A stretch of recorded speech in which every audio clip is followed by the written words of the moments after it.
Hello everyone, क्या हाल चाल है आप लोगों के। और उम्मीद कर रहा हूँ कि आप एकदम बढ़िया होंगे और मज़े कर रहे होंगे। तो आज हम लोग chapter number 5 continuity and differentiability को स्टार्ट करने जा रहे हैं। और आज हम लोग करेंगे एक्सरसाइज 5.1 के कॉन्सेप्ट।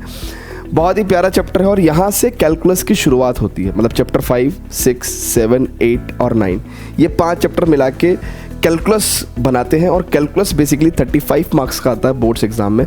तो पूरा कैलकुलस बेसिकली जो है वो इन्हीं 5 चैप्टर में समाया हुआ है। बहुत ही प्यारे और आसान चैप्टर्स हैं अगर कोई थोड़ा सा भी ध्यान से चीज़ों को सुने और समझे। लेकिन क्या है ना, वो उड़ती उड़ाती बातों पे यकीन कर लेते हैं हम बहुत ज़्यादा। अरे किसी को बुरा लगा चैप्टर तो हमें भी बुरा लगेगा, किसी को हार्ड लगा तो हमें भी हार्ड लगेगा, किसी को आसान लगा तो हमें भी आसान लगेगा। दूसरे की बातों से सुना के हमें कभी भी किसी भी सिचुएशन को जज नहीं करना चाहिए। ये तो फिर भी चैप्टर ही है।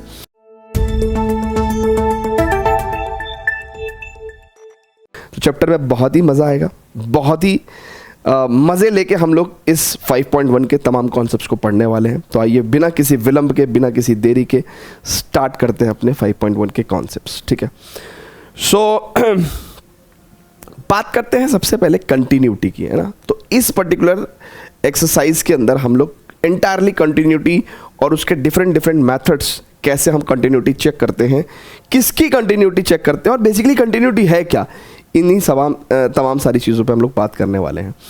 तो पहली चीज़ हम लोग बात कर रहे हैं कि भाई कंटिन्यूटी।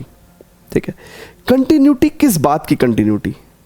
आपके क्लास आने की कंटिन्यूटी कि आप रोज़ कंटिन्यूसली क्लास आ रहे हो, आपके पढ़ने की कंटिन्यूटी कि आप रोज़ पढ़ाई कर रहे हो कि नहीं कर रहे हो, आपके मस्ती करने की कंटिन्यूटी कि आप कंटिन्यूसली मस्ती कर रहे हो कि नहीं कर रहे हो। किस बात की कंटिन्यूटी हम लोग डिस्कस कर रहे हैं?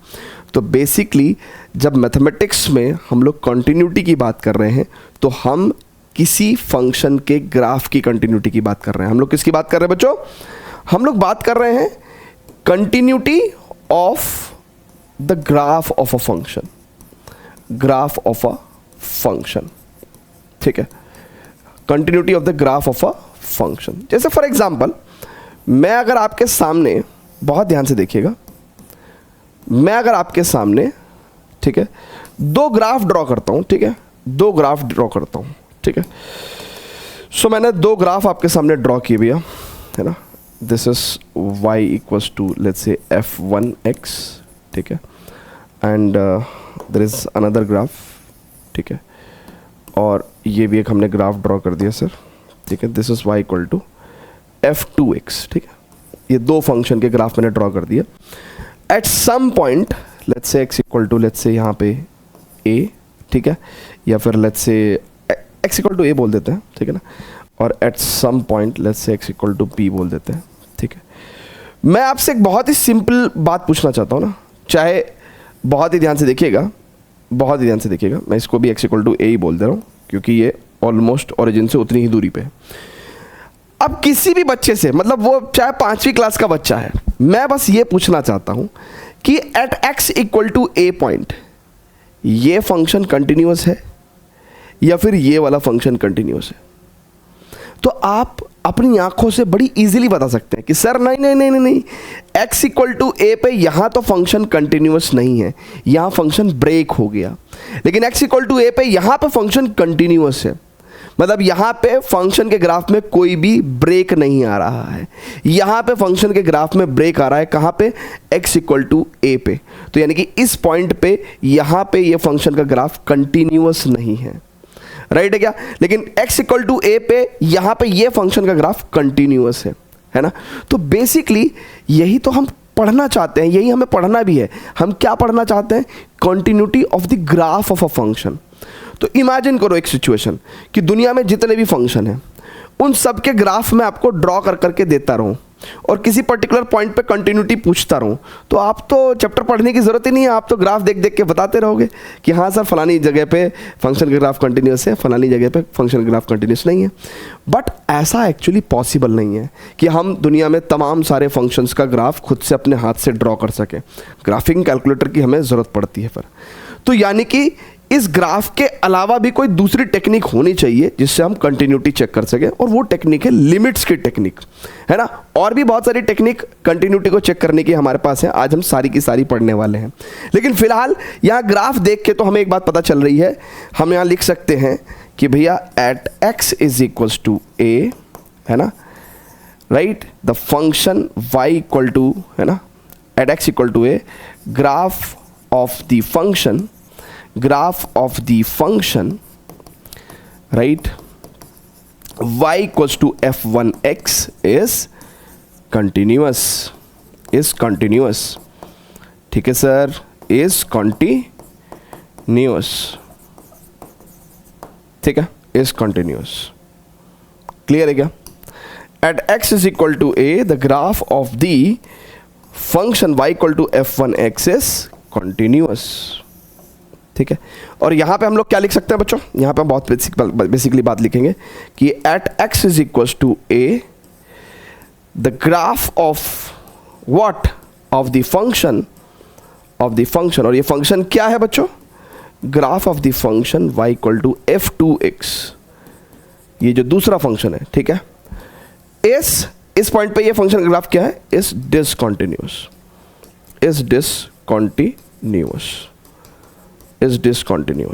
तो जब फंक्शन का ग्राफ किसी पर्टिकुलर पॉइंट पे कंटिन्यूअस नहीं होगा तो हम बोलेंगे डिसकंटिन्यूअस है उस पर्टिकुलर पॉइंट पे, राइट है क्या बात। अब how to check the continuity of the function at a particular point, कैसे हम लोग किसी भी फंक्शन का, है ना, ग्राफ की कंटिन्यूटी चेक करते हैं। सो यहाँ पे मैं एक पॉइंट लिख रहा हूँ, यहाँ पे हम लोग टॉपिक लिख रहा हूँ कि हमारे पास क्या तमाम सारे मेथड्स हैं, how to check the graph, या how to check the continuity of any function at a point, how to check the continuity, कैसे कैसे तरीकों से हम लोग किसी भी फंक्शन के ग्राफ की कंटिन्यूटी हम लोग चेक कर सकते हैं। तो देखिए, इसमें सबसे पहला तरीका तो यही आता है भैया, जो अभी हमने किया है ना, बाय इंस्पेक्टिंग द ग्राफ, यानी कि बाय इंस्पेक्टिंग द ग्राफ का मतलब क्या है कि भैया उस पर्टिकुलर फंक्शन के ग्राफ को चेक करना।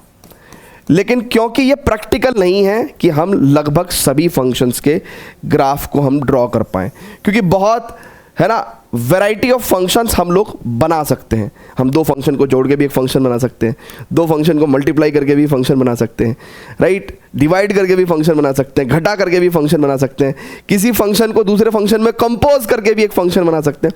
तो फंक्शन बनाने के बहुत सारे तरीके हैं, तो इसलिए it is not practical possible कि हम लोग सभी फंक्शंस के ग्राफ ड्रॉ कर दें और उनकी कंटिन्यूटी चेक करें। सो ये वन ऑफ द मेथड है, लेकिन हम इसका इस्तेमाल नहीं करते हैं, है ना। ये तो मैंने सिर्फ आपको पढ़ाने के लिए बता दिया। दूसरा तरीका ये है कि भाई देखो, जितने फंक्शन हम जानते हैं, जो जान पहचान के फंक्शन है, यानी कि 11वीं क्लास से लेके अब तक के जितने फंक्शन से हमारी जान पहचान है, कम से कम हमें उन फंक्शंस की कंटिन्यूटी तो पता रहे। भाई 11वीं क्लास से हमने एल्जेब्राइक फंक्शंस पढ़े, जिसके अंदर पॉलिनोमियल फंक्शन, रैशनल फंक्शन, है ना, और modulus function, greatest integer function, signum function, जो सुनते आए हैं, exponential function, logarithmic function, trigonometric function, है ना, इनवर्स ट्रिग्नोमेट्रिक फंक्शन, यानी कि 11वीं क्लास से अब तक जितने फंक्शंस हम लोग पढ़ते आए हैं, उन सभी फंक्शन को हम लोग आइलेट की कैटेगरी में डाल देते हैं, राइट। किस कैटेगरी में डाल देते हैं, आइलेट। ए मतलब एल्जेब्राइक फंक्शन, ठीक है, और एल्जेब्राइक फंक्शन के अंदर भी बहुत सारे फंक्शंस आ जाते हैं। टी मतलब ट्रिग्नोमेट्रिक फंक्शंस, ई मतलब एक्सपोनेंशियल फंक्शन, ठीक है, एल मतलब लॉगरिथमिक फंक्शन, एंड आई मतलब आईटीएफ फंक्शन। तो यानी कि जितने फंक्शंस हमने 11वीं क्लास से अभी तक पढ़े हैं, है ना, इनकी कंटिन्यूटी हम लोग याद कर लेंगे। भाई याद कर लेंगे, इनके ग्राफ तो बेसिकली हमें आते हैं, नहीं भी आते हैं तो ड्रॉ कर लेंगे और इनकी कंटिन्यूटी याद कर लेंगे। सो यानी कि हमारे पास जो दूसरा मेथड है वो ये है कि भाई continuity of the known functions, है ना, तो continuity of the eyelet functions, ठीक है।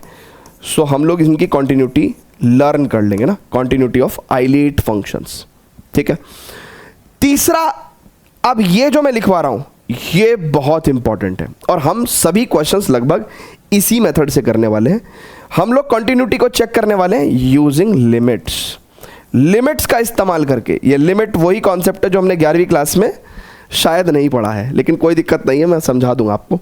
यूजिंग लिमिट्स भी हम लोग कंटिन्यूटी चेक कर सकते हैं, है ना, यूजिंग लिमिट्स भी हम लोग कंटिन्यूटी चेक कर सकते हैं। और एक लास्ट में एक मेथड आता है है ना। ये अलजेब्रा ऑफ कंटिन्यूटी का एक रूल होता है जिसमें कि हम लोग अलजेब्रा ऑफ कंटिन्यूटी के कुछ रूल्स लगा के और किसी भी फंक्शन की कंटिन्यूटी को हम चेक कर सकते हैं, but not all the functions.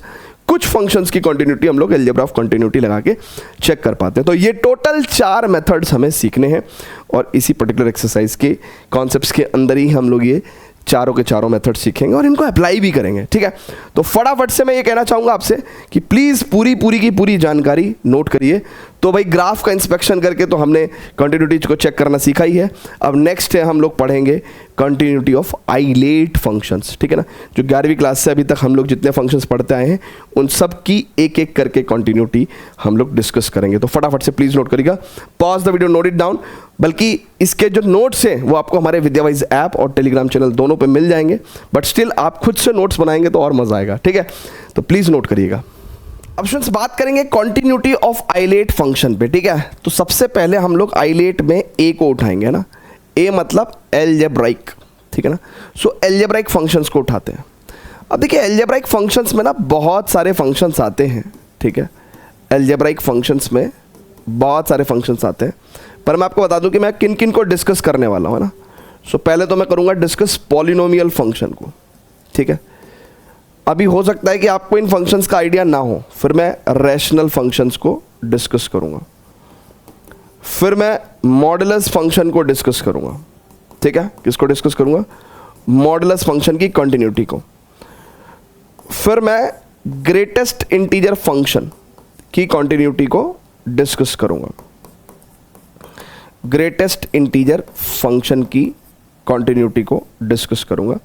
And finally मैं सिग्नम फंक्शन की कंटिन्यूटी को डिस्कस करूंगा। अभी ऐसा हो सकता है कि आपको इन फंक्शंस का बिल्कुल भी आइडिया नहीं हो, तो इसलिए हम लोग थोड़ा थोड़ा आइडिया भी लेते चलेंगे और थोड़ा थोड़ा इनकी कंटिन्यूटी भी लर्न करते हुए चलेंगे, ठीक है ना।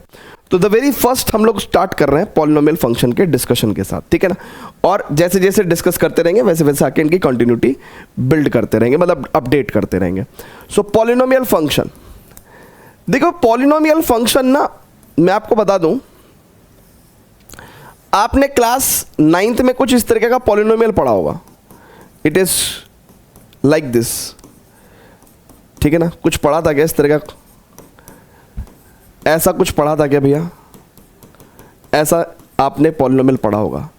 पॉलिनोमियल में एक्चुअली क्या होता है कि जो पॉलिनोमियल होता है, राइट, इसमें पॉली मतलब मेनी और नॉमियल मतलब टर्म्स, बहुत सारी टर्म्स होती हैं इस तरह के फंक्शंस में।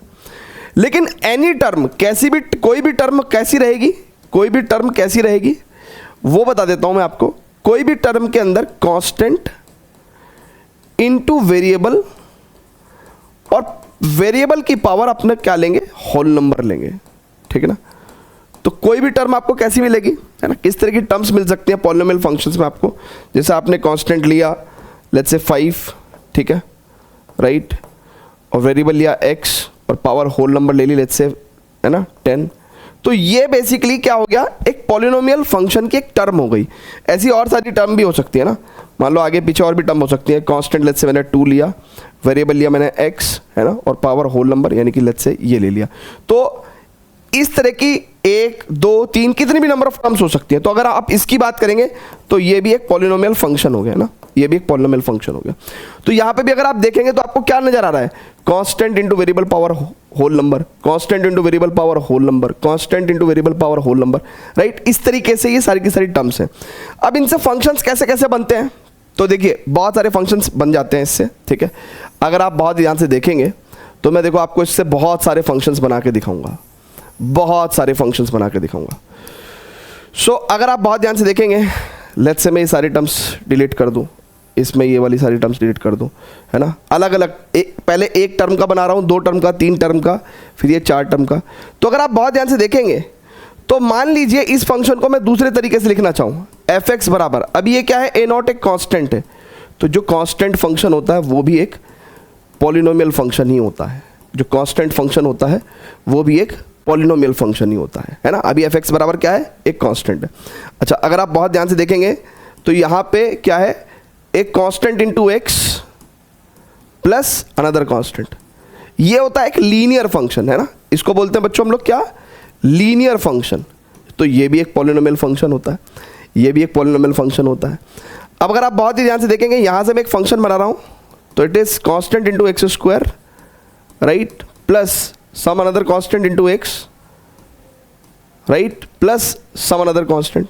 तो ये क्वाड्रेटिक फंक्शन बन गया मेरे पास। क्या बन गया? ये क्वाड्रेटिक फंक्शन बन गया, ठीक है, ये क्वाड्रेटिक फंक्शन बन गया, राइट।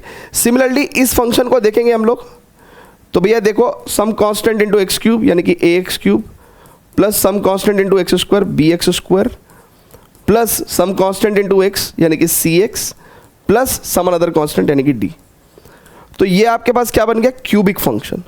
तो यानी कि आप समझो कि यानी कि ये जो रेंज ऑफ फंक्शंस हैं, ये जो सारे टाइप के फंक्शंस हैं, constant function, linear function, quadratic function, cubic function, ये सब के सब पॉलिनोमियल फंक्शन की कैटेगरी में आ जाते हैं।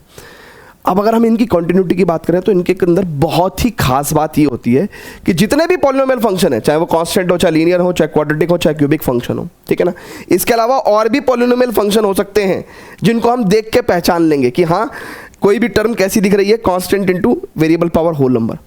तो कह रहे हैं कि दुनिया में जितने भी पॉलिनोमियल फंक्शन है ना, पॉलिनोमियल फंक्शंस आर कॉन्टिन्यूअस। वो क्या होते हैं? कॉन्टिन्यूअस होते हैं। कहाँ पे?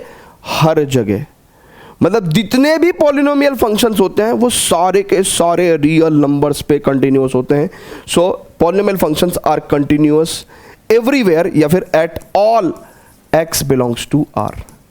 यानी कि आंख बंद करके अगर कोई प्राणी आपसे पूछे कि यार ये फंक्शन है, क्या ये एट एक्स इक्वल टू 100 पे कंटिन्यूअस होगा, क्या ये x इक्वल टू 100 पे कंटिन्यूअस होगा, तो आपको कोई भी ग्राफ बनाने की जरूरत ही नहीं है। आप बोलोगे कि यार ये तो देखने में पॉलिनोमियल फंक्शन लग रहा है, और पॉलिनोमियल फंक्शन तो दुनिया में हर जगह कंटिन्यूअस होते हैं, तो इसलिए ये एट x इक्वल टू 100 पे भी कंटिन्यूअस होगा, right. So polynomial functions are continuous at all x belongs to r, at all x belongs to r। जितने भी पॉलिनोमियल फंक्शंस होते हैं दुनिया में वो सब जगह कंटिन्यूअस होते हैं। तो आइए यहाँ पे अपडेट कर देते हैं कि पॉलिनोमियल फंक्शंस आर कंटिन्यूअस, है ना, at all x belongs to r, at all x belongs to r। फटाफट से भैया, है ना, polynomial functions are continuous at all x belongs to r। और पॉलिनोमियल फंक्शन हम सर जी देखते ही पहचान लेंगे। पॉलिनोमियल फंक्शंस में मेनी टर्म्स होती हैं और कोई भी टर्म कांस्टेंट इनटू वेरिएबल की पावर होल नंबर जैसी होती है। कुछ popular polynomial functions, constant function, linear function, quadratic function and cubic function हमें दिख रहे हैं। फटाफट से नोट करिएगा भैया, please pause the video, note it down, please note करिएगा, राइट है क्या? चलिए, सो पॉलिनोमियल फंक्शन दुनिया में हर जगह कंटिन्यूअस होते हैं भैया, ठीक है, ये आपने देख लिया। कुछ पॉपुलर पॉलिनोमियल फंक्शंस मैंने आपको यहाँ पे लिख के दिखा रखे हैं, ठीक है, ये कुछ पॉपुलर पॉलिनोमियल फंक्शंस हैं, ठीक है, जो दुनिया में हर जगह कंटिन्यूअस है, यानी कि किसी भी रियल नंबर के लिए कंटिन्यूअस होंगे, ठीक है, किसी भी रियल नंबर के लिए कंटिन्यूअस होंगे, राइट, ओके, राइट है, ये क्यूबिक फंक्शन है, ठीक है ना, और इनफैक्ट एनी पॉलिनोमियल फंक्शन, ठीक है, विल बी कंटिन्यूअस, है ना, एट, है ना, कोई भी पॉलिनोमियल फंक्शन दुनिया में किसी भी रियल नंबर पे कंटिन्यूअस होता है। तो क्या ये function at x equal to 100 पे कंटिन्यूअस है? यस, ठीक है। अब मान लो पेपर मैंने बना दिया और पेपर बनाने में मूड मैं मतलब मस्ती में था और मैंने एक क्वेश्चन बना दिया कि there is a function 2024 into x की पावर 2025, क्या ये एट x इक्वल टू 2026 पे कंटिन्यूअस होगा क्या? तो आपका जवाब क्या आएगा निकल के? यस सर, ये constant into variable power whole number है, तो ये एक पॉलिनोमियल फंक्शन और पॉलिनोमियल फंक्शन दुनिया में हर जगह कंटिन्यूअस होते हैं, तो एट x इक्वल टू 2026 पे भी कंटिन्यूअस होगा, ठीक है। तो ऐसे गेम बना के आप अपने दोस्तों में पूछ सकते हैं, ठीक है ना, तो कोई ग्राफ बनाने की ज़रूरत भी नहीं है, सीधा फंक्शन का नेचर आइडेंटिफाई करा और कंटिन्यूटी पता कर ली, ठीक है। क्लियर है क्या सर? जल्दी जल्दी से बोल दो ना प्लीज़, है ना। अच्छा, तो ये हमने पॉलिनोमियल फंक्शन के बारे में थोड़ा सा आपसे जिक्र भी किया था, ठीक है, कि भाई कोई भी टर्म आपको कुछ इस तरीके से दिखेगी। अच्छा, जगह बच रही है तो भैया जिक्र कर लें रैशनल फंक्शन का। रैशनल फंक्शन की कंटिन्यूटी, अब देखो रैशनल मतलब रेशो की फॉर्म में जो हो, जो रैशनल फंक्शन होते हैं ना बच्चों, वो कैसे होते हैं? px अपॉन qx की फॉर्म में, वेयर px और qx दोनों ही क्या होने चाहिए? दोनों ही क्या होने चाहिए, पॉलिनोमियल होने चाहिए। ये दोनों ही पॉलिनोमियल फंक्शन होने चाहिए, मतलब ऊपर और नीचे दोनों ही पॉलिनोमियल फंक्शन होने चाहिए, राइट? क्लियर है क्या? सो बेसिकली जैसे फॉर एग्जांपल अगर मैं एक एग्जांपल के तौर पे एक फंक्शन ले लूं, मान लो मैंने एक रैशनल फंक्शन लिया and which is x+2 upon या x+1 अपॉन x³ - 4x, ठीक है? ये एक क्या हो गया भैया, रैशनल फंक्शन हो गया। अब रैशनल फंक्शन की कंटिन्यूटी बच्चों कैसे चेक करते हैं? तो ध्यान रहे, रैशनल फंक्शन दुनिया में हर रियल नंबर पे कंटिन्यूअस होता है, बट उन जगहों पे नहीं होता जहां पे इनका डिनोमिनेटर पार्ट, यानी कि डिनोमिनेटर पार्ट जहां पे भी जीरो हो जाएगा, इनका जो डिनोमिनेटर पार्ट है वो जहां पे भी जीरो हो जाएगा, उन जगहों को छोड़ के, है ना, हर जगह कंटिन्यूअस होता है। मतलब जहां पे डिनोमिनेटर जीरो हो जाएगा उस जगह फंक्शन डिफाइंड ही नहीं है, और जब डिफाइंड ही नहीं है तो उस जगह पे पक्का ही डिसकंटिन्यूअस होगा। अब मेरी बात समझ रहे हो क्या कहना चाह रहा हूं मैं कहना चाह रहा हूं कि ये एक रैशनल फंक्शन है, जिस पॉइंट पे डिनोमिनेटर जीरो हो रहा है उस पॉइंट पे फंक्शन कंटिन्यूअस नहीं होगा। जैसे फॉर एग्जांपल अगर मैंने यहाँ पे x कॉमन लिया तो it is x² - 4 equal to 0, और ये x into x - 2 into x+2। तो देखो इससे पता चलता है कि x का वैल्यू, है ना भैया, ये तीन टर्म्स का प्रोडक्ट जीरो है, तो या तो ये वाली टर्म जीरो होगी, या ये वाली टर्म जीरो होगी तो x की वैल्यू 2 होगी, या ये वाली टर्म जीरो होगी तो x की वैल्यू -2 होगी। तो यानी कि इन तीन पॉइंट्स पे ये फंक्शन डिफाइंड ही नहीं है, और फंक्शन जहां पे डिफाइंड नहीं होता, राइट, जहां पे फंक्शन डिफाइंड नहीं होता उस जगह पे कॉन्टिन्यूअस भी नहीं होता, कॉन्टिन्यूअस भी नहीं होता, ठीक है? जिस जगह पे फंक्शन डिफाइंड नहीं होता उस जगह पे कॉन्टिन्यूअस भी नहीं होता। तो इसका मतलब हम लोग साफ साफ क्या बोलेंगे, हम लोग बोलेंगे सर, हम क्या बोलेंगे सर, हम बोलेंगे कि ये जो रैशनल फंक्शन आपने दिया हुआ है सर, ये जो रैशनल फंक्शन आपने दिया हुआ है, तो आप बोलोगे कि ये फंक्शन, ठीक है ना, इज कॉन्टिन्यूअस, ये कॉन्टिन्यूअस है, ठीक है, सभी रियल नंबर्स पे, है ना, बट ये तीन रियल नंबर्स पे कंटिन्यूअस नहीं होगा, 0 पे, -2 पे एंड 2 पे। तो यानी कि 0, -2 एंड 2 पे, ये तीन जगह पे ये फंक्शन जो कि रैशनल फंक्शन है ये कंटिन्यूअस नहीं होगा, ठीक है? क्लियर है क्या भैया, है ना? तो इसकी भी कंटिन्यूटी जब हम लोग अपडेट कर देंगे पिछले पेज पे जाके, चलिए, तो इसकी भी कंटिन्यूटी पहले आप प्लीज नोट कर लीजिए, please pause the video to note it down, please video को पॉज करके नोट करिएगा, ठीक है?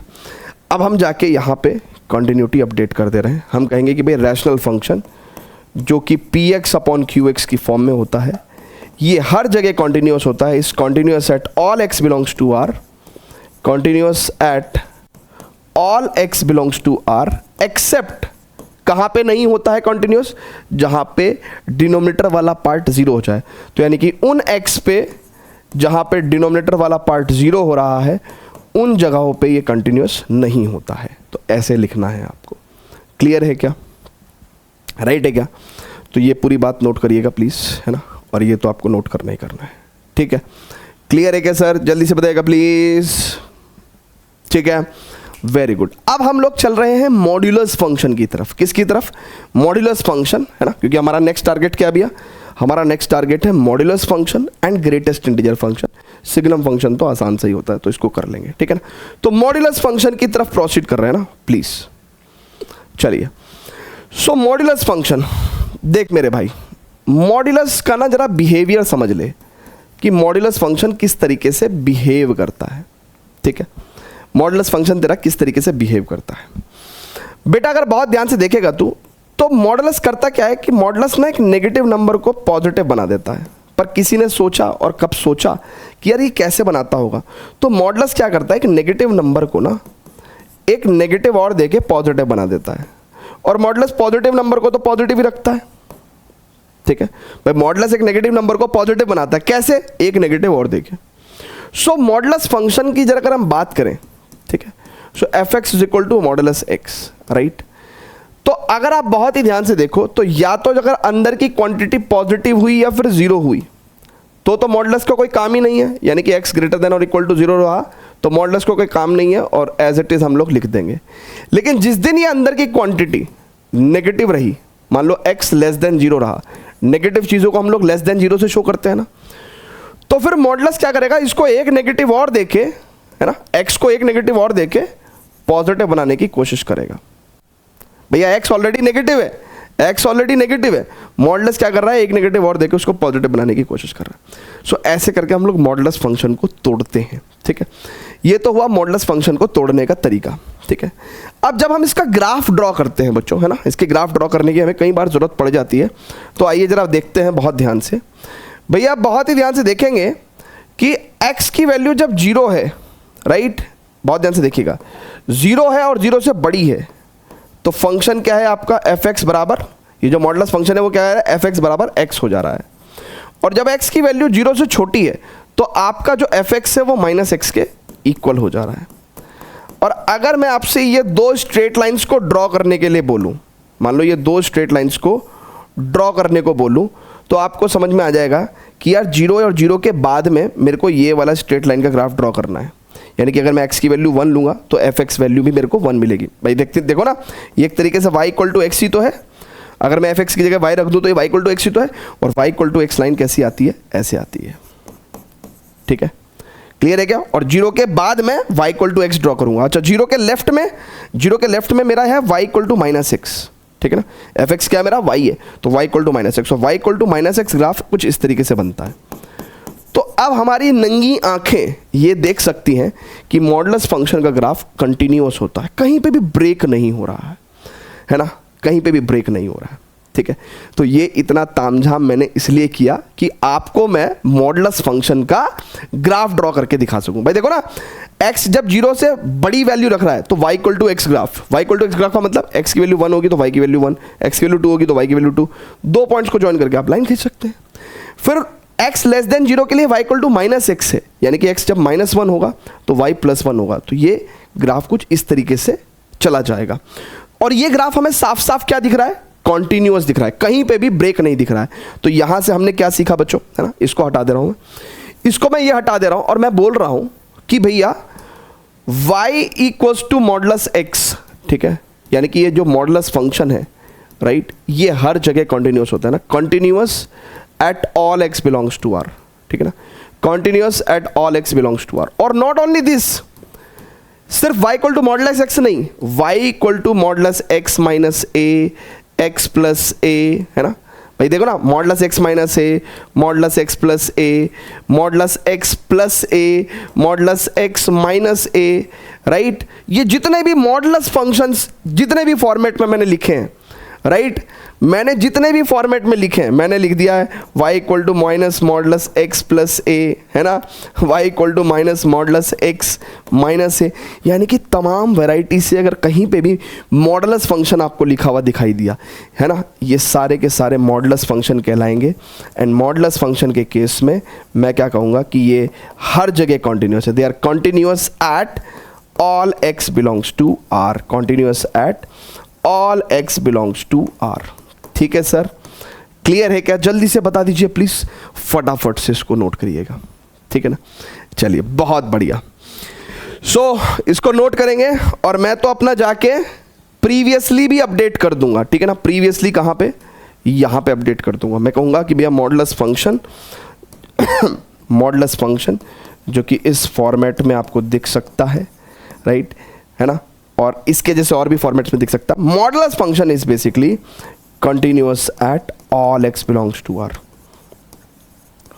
तो दो फंक्शंस ने तो हमारी बल्ले बल्ले कर दी है, क्या, एक तो इस फंक्शन ने, ये भी हर जगह कंटिन्यूअस होता है, और मॉडुलस फंक्शन भी हर जगह कंटिन्यूअस होता है, ठीक है भैया, क्लियर है क्या, जल्दी से बताइएगा। अब हम लोगों को पढ़ना है ग्रेटेस्ट इंटीजर फंक्शन और सिग्नम फंक्शन, इन दो की कंटिन्यूटी हमें पढ़नी है, ठीक है। चलिए, सो ग्रेटेस्ट इंटीजर फंक्शन पढ़ेंगे सर, ठीक है, ग्रेटेस्ट इंटीजर फंक्शन पढ़ेंगे, ठीक है ना। लास्ट हमने ये पढ़ा है और मुझे उम्मीद है कि आपने पूरा का पूरा नोट कर लिया होगा। ये बहुत इंपॉर्टेंट है, आजकल 1 मार्कर MCQs वगैरह पूछने लगे हैं ना, तो क्वेश्चन डायरेक्टली बन के आ जाता है, ठीक है, ठीक है भैया, क्वेश्चन डायरेक्टली बन के आ जाता है, ठीक है। चलिए अब आगे बढ़ते हैं और बात करते हैं बच्चों किस पे, बात करेंगे अपना ग्रेटेस्ट इंटीजर फंक्शन की कंटिन्यूटी पे, ठीक है। सो greatest integer function, greatest integer function sir, greatest integer function, ठीक है, जल्दी बोल मेरे भाई, तो ग्रेटेस्ट इंटीजर फंक्शन क्या होता है? देखो ग्रेटेस्ट इंटीजर फंक्शन ना, जैसा इसका नाम है, ठीक है, इसको हम लोग बॉक्स एक्स भी बोल देते हैं और इंटीग्रल पार्ट ऑफ एक्स भी बोल देते हैं ना, ऐसे। ये फंक्शन करता क्या है? इस फंक्शन की एक अच्छी बात बताऊं मैं आपको कि अगर अंदर, बहुत ध्यान से देखेंगे, अगर अंदर इस फंक्शन के अंदर बेसिकली हमारे पास, मैं कहूँगा कि अगर अंदर इंटीजर है। अब इंटीजर क्या बला होती है सर? इंटीजर किसे बोलते हैं? तो आ जाओ, इंटीजर कहते हैं बिना पॉइंट वाले नंबर को, है ना, जो बिना पॉइंट वाले नंबर होते हैं ना, बिना पॉइंट वाले नंबर, बिना पॉइंट वाले नंबर। बिना पॉइंट वाले नंबर कैसे होते हैं सर? जैसे -3, -2, -1, 0, 1, 2, 3, ठीक है, इस तरह के जो नंबर्स होते हैं बिना पॉइंट वाले, उनको इंटीजर्स बोलते हैं। तो कह रहा है कि अगर अंदर इंटीजर डालोगे तो बाहर सेम इंटीजर आंसर आएगा, बाहर सेम इंटीजर आंसर आएगा, ठीक है। जैसे फॉर एग्जाम्पल के तौर पे, अगर मैं अंदर 3 डालता हूँ तो मुझे बाहर 3 ही मिलेगा। अगर मैं अंदर -1 डालता हूँ तो मुझे बाहर -1 ही मिलेगा, ठीक है। ये बात समझ में आई आपको? अच्छा, लेकिन वो कह रहे हैं कि अगर आपने अंदर, यानी कि इस फंक्शन के अंदर आपने कोई नॉन इंटीजर डाला, नॉन इंटीजर। अब नॉन इंटीजर कैसा होगा? जब इंटीजर बिना पॉइंट वाला नंबर है तो नॉन इंटीजर पॉइंट वाला नंबर होगा, नॉन इंटीजर पॉइंट वाले नंबर होंगे। पॉइंट वाले नंबर कैसे? पॉइंट वाले नंबर कैसे? जैसे 2.7, 5.1, है ना, ऐसे नंबर्स होंगे, ठीक है। तो कह रहा है कि अगर अंदर नॉन इंटीजर है तो बाहर आप क्या लिखोगे? जस्ट छोटा इंटीजर, जस्ट छोटा इंटीजर, जस्ट छोटा इंटीजर। मतलब जैसे अगर आपने अंदर लेट्स से 2.7 रखा तो 2.7 से बच्चों जस्ट छोटा इंटीजर कौन सा होगा? 2। भाई 2.7 से जस्ट छोटा एक ऐसा नंबर जो बिना पॉइंट वाला हो वो 2 होगा। तो 2.7 से जस्ट छोटा इंटीजर 2। मान लो आपसे मैं कहूँ 1.3 तो उससे जस्ट छोटा इंटीजर 1। मान लो अगर मैं आपसे कहूँ -1.3 या -1.2 तो -1.2 से जस्ट छोटा इंटीजर -2 होगा, ठीक है। तो ऐसे करके वो कह रहे हैं कि भैया ग्रेटेस्ट इंटीजर फंक्शन अगर अंदर इंटीजर है तो बाहर सेम इंटीजर आंसर देगा, अंदर अगर नॉन इंटीजर है तो बाहर जस्ट छोटा इंटीजर देगा, ठीक है। क्लियर है क्या मेरे भाई? इतनी बात प्लीज आप नोट कर सकते हैं। अब मैं आपको ग्रेटेस्ट इंटीजर फंक्शन का ग्राफ ड्रॉ करके बता रहा हूं, ठीक है। चलिए, सो ये हटा दूं क्या सर? ये हटा दूं क्या? चलिए, बहुत ही बढ़िया सर, बहुत ही बढ़िया। अब जरा बहुत ही ध्यान से समझिएगा सर। सर मेरी बात समझिएगा सर, मैं क्या कहना चाह रहा हूं सर उसको देखिएगा। मान लो मैं इस फंक्शन का ग्राफ ड्रॉ करने लगूं, ग्रेटेस्ट इंटीजर फंक्शन का मैं ग्राफ ड्रॉ करने लगूं आपके सामने। तो अगर आप बहुत ध्यान से देखेंगे तो ग्राफ ड्रॉ कर रहा हूं भैया, 0 पे जब x की वैल्यू 0 लोगे, इनपुट लोगे 0, तो ये फंक्शन क्या है? fx equal to integral part of x, है ना, बॉक्स x। तो 0 पे इसका आंसर 0 आएगा। लेकिन अगर मैं बोलने लगूँ 0.1 तो उससे जस्ट छोटा इंटीजर 0 ही होगा। इनफैक्ट मैं अगर लिखूंगा 0.9 तो मुझे उससे जस्ट छोटा इंटीजर 0 ही मिलेगा। तो यानी कि जब मैं 0 से लेके और 0.9 तक का कोई भी नंबर ले रहा हूं तो मुझे आंसर 0 ही मिल रहा है। बट जैसे ही मैंने 1 लिया तो मेरे को आंसर क्या मिलने लगेगा? 1 पे 1 मिलने लगेगा, ठीक है, राइट। मेरे को 1 पे 1 मिलने लगेगा। अच्छा, 1.1 पे मेरे को क्या मिलेगा? जस्ट छोटा इंटीजर 1। इनफैक्ट 1.9 तक भी मेरे को जस्ट छोटा इंटीजर 1 ही मिलेगा। सो यानी कि मेरा ग्राफ कुछ ऐसा जाएगा। जैसे मैं 2 लूँगा तो मेरे को एग्जैक्टली 2 मिलना शुरू हो जाएगा, राइट। अगर मैं 2 लूँगा तो मेरे को एग्जैक्टली 2 मिलेगा। इनफैक्ट 2.1 पे भी 2 और 2.9 पे भी मेरे को 2 ही मिलेगा, जस्ट छोटा इंटीजर 2। तो ये कुछ ऐसा मिलेगा। जैसे मैं 3 लूँगा तो मेरे को आंसर 3 मिलने लगेगा, ठीक है ना। क्लियर है क्या? जैसे मैं 3 लूँगा तो मेरे को आंसर 3 मिलेगा, ठीक है। तो भैया आप बहुत ही ध्यान से देखेंगे, इसमें हमारे को एक ग्राफ में सीढ़ी मिल रही है, राइट। इसीलिए भी हम लोग इसको स्टेप फंक्शन भी बोल देते हैं। क्या बोल देते हैं? स्टेप फंक्शन भी बोल देते हैं।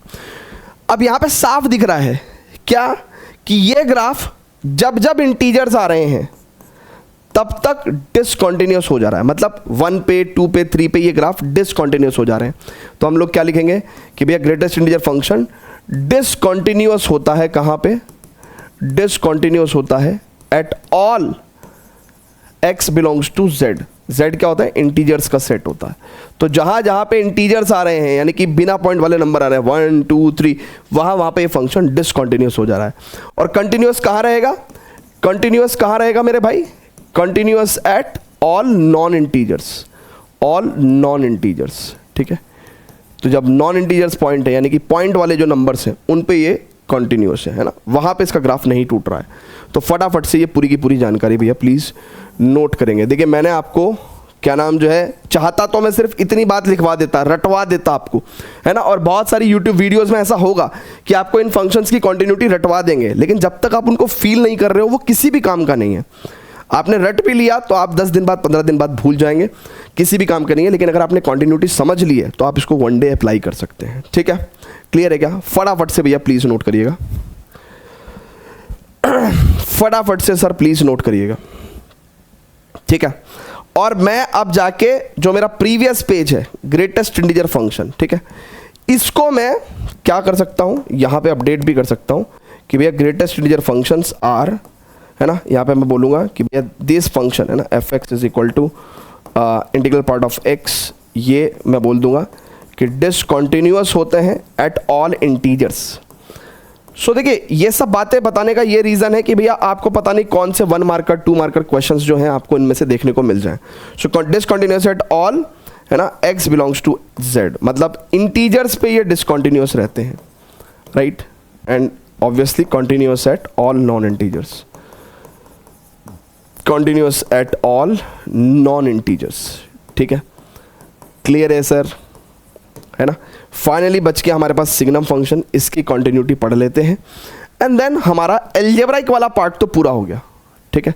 अब हमें inverse trigonometric function, logarithmic function, trigonometric function और एक्सपोनेंशियल फंक्शन, इनकी कंटिन्यूटी बतानी है, जो कि बहुत ही क्विकली हम बता सकते हैं क्योंकि एल्जेब्राइक के अंदर ही बहुत सारे पार्ट थे, राइट।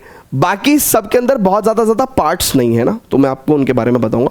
पहले फटाफट से आप इनको नोट करिएगा प्लीज़, ठीक है भैया। आइए लास्ट में हम लोग चलते हैं और बात करते हैं सिग्नम फंक्शन की, ठीक है। तो continuity of signum function, right. Signum function, signum function कुछ इस तरीके से आपको देखने को मिल जाएगा, f x is equal to, right. वो कहते हैं कि अगर x की वैल्यू ग्रेटर देन 0 है तो फंक्शन की वैल्यू 1, x की वैल्यू 0 है तो फंक्शन की वैल्यू 0, एंड x की वैल्यू अगर लेस देन 0 है तो फंक्शन की वैल्यू विल बी -1। तो इसका जो ग्राफ है वो कुछ इस तरीके से आप ड्रॉ कर सकते हो बच्चों। कैसे ड्रॉ कर सकते हो? आप कुछ इस तरीके से ड्रॉ कर सकते हो कि भैया x की वैल्यू 0 पे फंक्शन की वैल्यू 0 ली आपने, ठीक है। जब x की वैल्यू ग्रेटर देन 0 है तो फंक्शन की वैल्यू 1 है, राइट। और जब x की वैल्यू लेस देन 0 है यानी कि 0 से छोटी है, ठीक है, तो यहाँ पे वैल्यू फंक्शन की -1 हो जाएगी, ठीक है ना। तो यहाँ पे आपको साफ साफ एक चीज़ देखने को मिल रही है, क्या कि फंक्शन का जो ग्राफ है वो 0 पे ब्रेक हो रहा है, मतलब ऐसे चलता हुआ आ रहा था, यहाँ पे टूट के फिर यहाँ से शुरू हुआ। तो सिग्नम फंक्शन साफ साफ क्या है आपको पता चल रहा है कि भैया this is continuous, right, at all x belongs to r except 0। ये सभी रियल नंबर पे कॉन्टिन्यूअस है एक्सेप्ट 0, 0 को छोड़ के ये हर जगह कॉन्टिन्यूअस है। क्लियर है क्या? 0 को छोड़ के हर जगह कॉन्टिन्यूअस है। तो फटाफट से इसको भी नोट करिएगा और मैं जाके अब प्रीवियसली जो हमारे पास डेटा है ना, जहाँ पे हम लोग अपडेट कर रहे थे वहाँ पे जाके मैं इसको अपडेट कर देता हूँ, ठीक है। चलिए, सो एल्जेब्राइक फंक्शंस की कंटिन्यूटी हमने डिस्कस कर ली सर, है ना। तो यहाँ पे लिख देता हूँ मैं कि भैया इट्स सिग्नम फंक्शन के बारे में बता देता हूँ मैं, सिग्नम फंक्शन के बारे में कि भाई continuous at all x belongs to r except 0, at all x belongs to r except 0, ठीक है। क्लियर है क्या सर? ऑसम, वेरी गुड, ठीक है। अब स्टूडेंट्स हम लोग जिक्र करेंगे, ठीक है, एल्जेब्राइक के बाद हम लोग जिक्र करेंगे एक्सपोनेंशियल एंड लॉगरिथमिक का। हालांकि एक्सपोनेंशियल एंड लॉगरिथमिक फंक्शन ऐसा हो सकता है कि आपने ना पढ़ा हो अभी तक, है ना, 11वीं क्लास में नहीं पढ़ा था, क्योंकि 12th क्लास में भी 5.4 एक्सरसाइज के अंदर हम लोग पहली बार एक्सपोनेंशियल एंड लॉगरिथमिक फंक्शन पढ़ते हैं। बट मैं आपको इसका क्विक इंट्रोडक्शन देके और उनकी कंटिन्यूटी याद करवा देता हूँ, ठीक है ना, सो दैट कि आपको उनकी कंटिन्यूटी हमेशा याद रहे, ठीक है। चलिए, तो अब स्टूडेंट्स बहुत ही ध्यान से देखिएगा, मैं यहाँ पे एक्सपोनेंशियल एंड लॉगरिथमिक फंक्शन, ठीक है सर जी, आ जाइए, exponential function and logarithmic function. देखिए एक्सपोनेंशियल फंक्शन का मतलब समझिए, it is y is equal to a power x where a is a number which is greater than 0 and a is not equal to 1। ठीक है, a क्या है भैया? a कोई भी रियल नंबर हो सकता है, कोई भी रियल नंबर, 0 से बड़ा कुछ भी रियल नंबर हो सकता है। ठीक है, और a की वैल्यू 1 नहीं होनी चाहिए। ठीक है, और बहुत ही ध्यान से देखिएगा, जैसे फॉर एग्जांपल आपके पास कोई फंक्शन हो गया 2 power x, y equal to 3 power x, है ना, 10 पावर x, 5 पावर x, इस तरह के जो फंक्शंस होते हैं they are called as exponential functions. ठीक है, और इनका जो ग्राफ है, ठीक है, अगर मैं आपको ड्रॉ करके दिखाऊं तो इनका ग्राफ इन जनरल आपको इस तरीके से दिखेगा, है ना। ये y equal to a power x का ग्राफ है, ठीक है ना, for the positive value of a when specially a is greater than 1। So ये ग्राफ को देख के हम लोग क्या सीखने आए हैं? हम लोग कॉन्टिन्यूटी सीखने आए हैं। क्या ये ग्राफ आपको किसी भी रियल नंबर पे डिसकंटिन्यूअस दिखाई दे रहा है क्या? भाई इधर भी ये ऐसे चलता जाएगा चलता जाएगा चलता जाएगा, राइट, और इधर भी ये चलता जाएगा चलता जाएगा चलता जाएगा, लेकिन इसका मतलब ये दिखाई दे रहा है साफ साफ कि एक्सपोनेंशियल फंक्शन कहीं पे भी डिसकंटिन्यूअस नहीं होते। तो यानी कि ये तो कंटिन्यूटी हम लोग बल्ले बल्ले मिल गई हमको, बढ़िया कंटिन्यूटी कि भैया एक्सपोनेंशियल फंक्शन यानी कि y equal to a power x, ठीक है ना, these are continuous at all x belongs to r। इसको हम लोग क्या लिख सकते हैं? Continuous at all x belongs to r। ठीक है, अभी मैं आपको पूछूंगा कि कौन कौन से ऐसे फंक्शन थे जो सब जगह कॉन्टिन्यूअस हुए, ऑल रियल नंबर पे कॉन्टिन्यूअस हुए, मैं पूछने वाला हूं आपको। ठीक है, चलिए अब आप चल के लॉगरिथमिक फंक्शन का ग्राफ भी पढ़ेंगे, लॉगरिथमिक फंक्शन भी पढ़ेंगे। ठीक है, सो लॉगरिथमिक फंक्शन, ठीक है sir, logarithmic function, logarithmic function, ठीक है। सो लॉगरिथमिक फंक्शन का ग्राफ अगर आप पढ़ रहे हैं और लॉगरिथमिक फंक्शन की कॉन्टिन्यूटी बेसिकली तो हमको वही पढ़नी है, तो y is equals to log x अगर हम लोग पढ़ रहे हैं, ठीक है ना, इज दिस द फंक्शन, ये फंक्शन है, ठीक है, तो ये नेचुरल लॉग है और इट इज अंडरस्टूड दैट कि यहाँ पे e पेस है। इस फंक्शन का ग्राफ अगर आप, भले ही आपको ग्राफ ड्रॉ करना ना आए लेकिन कंटिन्यूटी चेक करनी तो आ जाएगी ना। अगर मैं आपको इस फंक्शन का ग्राफ ड्रॉ करके दे दूं तो आप कंटिन्यूटी चेक कर सकते हो क्या? एंड इस फंक्शन का ग्राफ है ये। तो आपने एक चीज देखी ना कि x की, देखो ना, x की पॉजिटिव वैल्यूज पे, यानी कि जब x की वैल्यू 0 से बड़ी है, राइट, उस जगह पे ये फंक्शन एंटायरली क्या है? कॉन्टिन्यूअस है। तो हम लोग कह सकते हैं कि जो लॉगरिथमिक फंक्शन है, ठीक है ना, इनको हम बोल सकते हैं कि भैया दीज आर द कॉन्टिन्यूअस, ठीक है ना, continuous at all x belongs to r positive. या तो r पॉजिटिव बोल दो, राइट, या तो r पॉजिटिव बोल दो, या फिर बोल दो x belongs to 0 to infinity. यानी कि पॉजिटिव रियल नंबर्स के लिए लॉग फंक्शन हमेशा कॉन्टिन्यूअस होते हैं। ठीक है, तो एक्सपोनेंशियल एंड लॉगरिथमिक फंक्शन की कॉन्टिन्यूटी भी आपने पढ़ ली है क्या? फटाफट से नोट करिएगा भैया। ठीक है, तो ये बहुत ज़रूरी है, इन सभी फंक्शंस की कंटिन्यूटी आपको पता होनी चाहिए एजर्शन रीज़न के क्वेश्चंस में। देखिए होता क्या है कि जनरली आपको यूट्यूब पे इस तरह के लेक्चर्स मिल जाएंगे जिसमें एक होड़ है कि किसने कम से कम समय में कराया हुआ है। देखो यही सेम चीज़ जो है वो 15 मिनट में भी पढ़ाई जा सकती है, फिर उसके बाद फिर सारी चीज़ें छूट जाएंगी, है ना भाई। सारी चीज़ें छोड़ दो तो 20 मिनट के आधे घंटे के अंदर भी पूरी एक्सरसाइज कंप्लीट की जा सकती है। ठीक है, लेकिन द पॉइंट इज कि फिर सब कुछ छोड़ के आपको पढ़ना ही क्यों है ना, तो आप वो भी मत पढ़ो जो बचा हुआ है। तो इसलिए ये सारी चीज़ें पता होनी चाहिए सो दैट कि आपका 1 मार्कर क्वेश्चन हो, 2 मार्कर क्वेश्चन हो, कोई छूटे नहीं, है ना। जब आप पढ़ रहे हैं तो आपको प्रॉपर नॉलेज हो। अगर आप देखोगे ना ये पर्टिकुलर एक्सरसाइज एनसीईआरटी के अंदर, तो कितने सारे पेजेस में तो इसका सिर्फ इंट्रोडक्शन दिया हुआ है। जनरली ऐसा नहीं होता, जनरली मुश्किल से 2-4 एग्जाम्पल देते हैं और 2-4 कॉन्सेप्ट्स बताते हैं और सीधा एक्सरसाइज पे ले चलते हैं एनसीईआरटी वाले भी। लेकिन एनसीईआरटी के अंदर अगर आप देखोगे तो आपको पता चलेगा कि नहीं यार ये पर्टिकुलर एक्सरसाइज तो बहुत ही लंबी दे रखी है, क्योंकि उसके अंदर उन्होंने यही सब ज्ञान बताया हुआ है। ठीक है, चलिए भैया, तो अब हम लोग कंटिन्यूटी ऑफ हाइलाइट फंक्शन पढ़ रहे थे, तो अब हमारा एल्जेब्राइक फंक्शंस कंप्लीट हो गया, लॉगरिथमिक फंक्शन कंप्लीट हो गया और एक्सपोनेंशियल फंक्शन कंप्लीट हो गया। अब इनवर्स ट्रिग्नोमेट्रिक फंक्शन और ट्रिग्नोमेट्रिक फंक्शंस के बारे में हमें कॉन्टिन्यूटी के बारे में चर्चा करनी है। तो मैं एक छोटी सी चर्चा कर दूं क्या? मैं यहां पे कर दे रहा हूं, ठीक है। देखो एक छोटी सी चर्चा मैं कर रहा हूं, ठीक है। क्या चर्चा कर रहा हूं मैं? एक छोटी सी चर्चा कर रहा हूं मैं। देखो बेटा,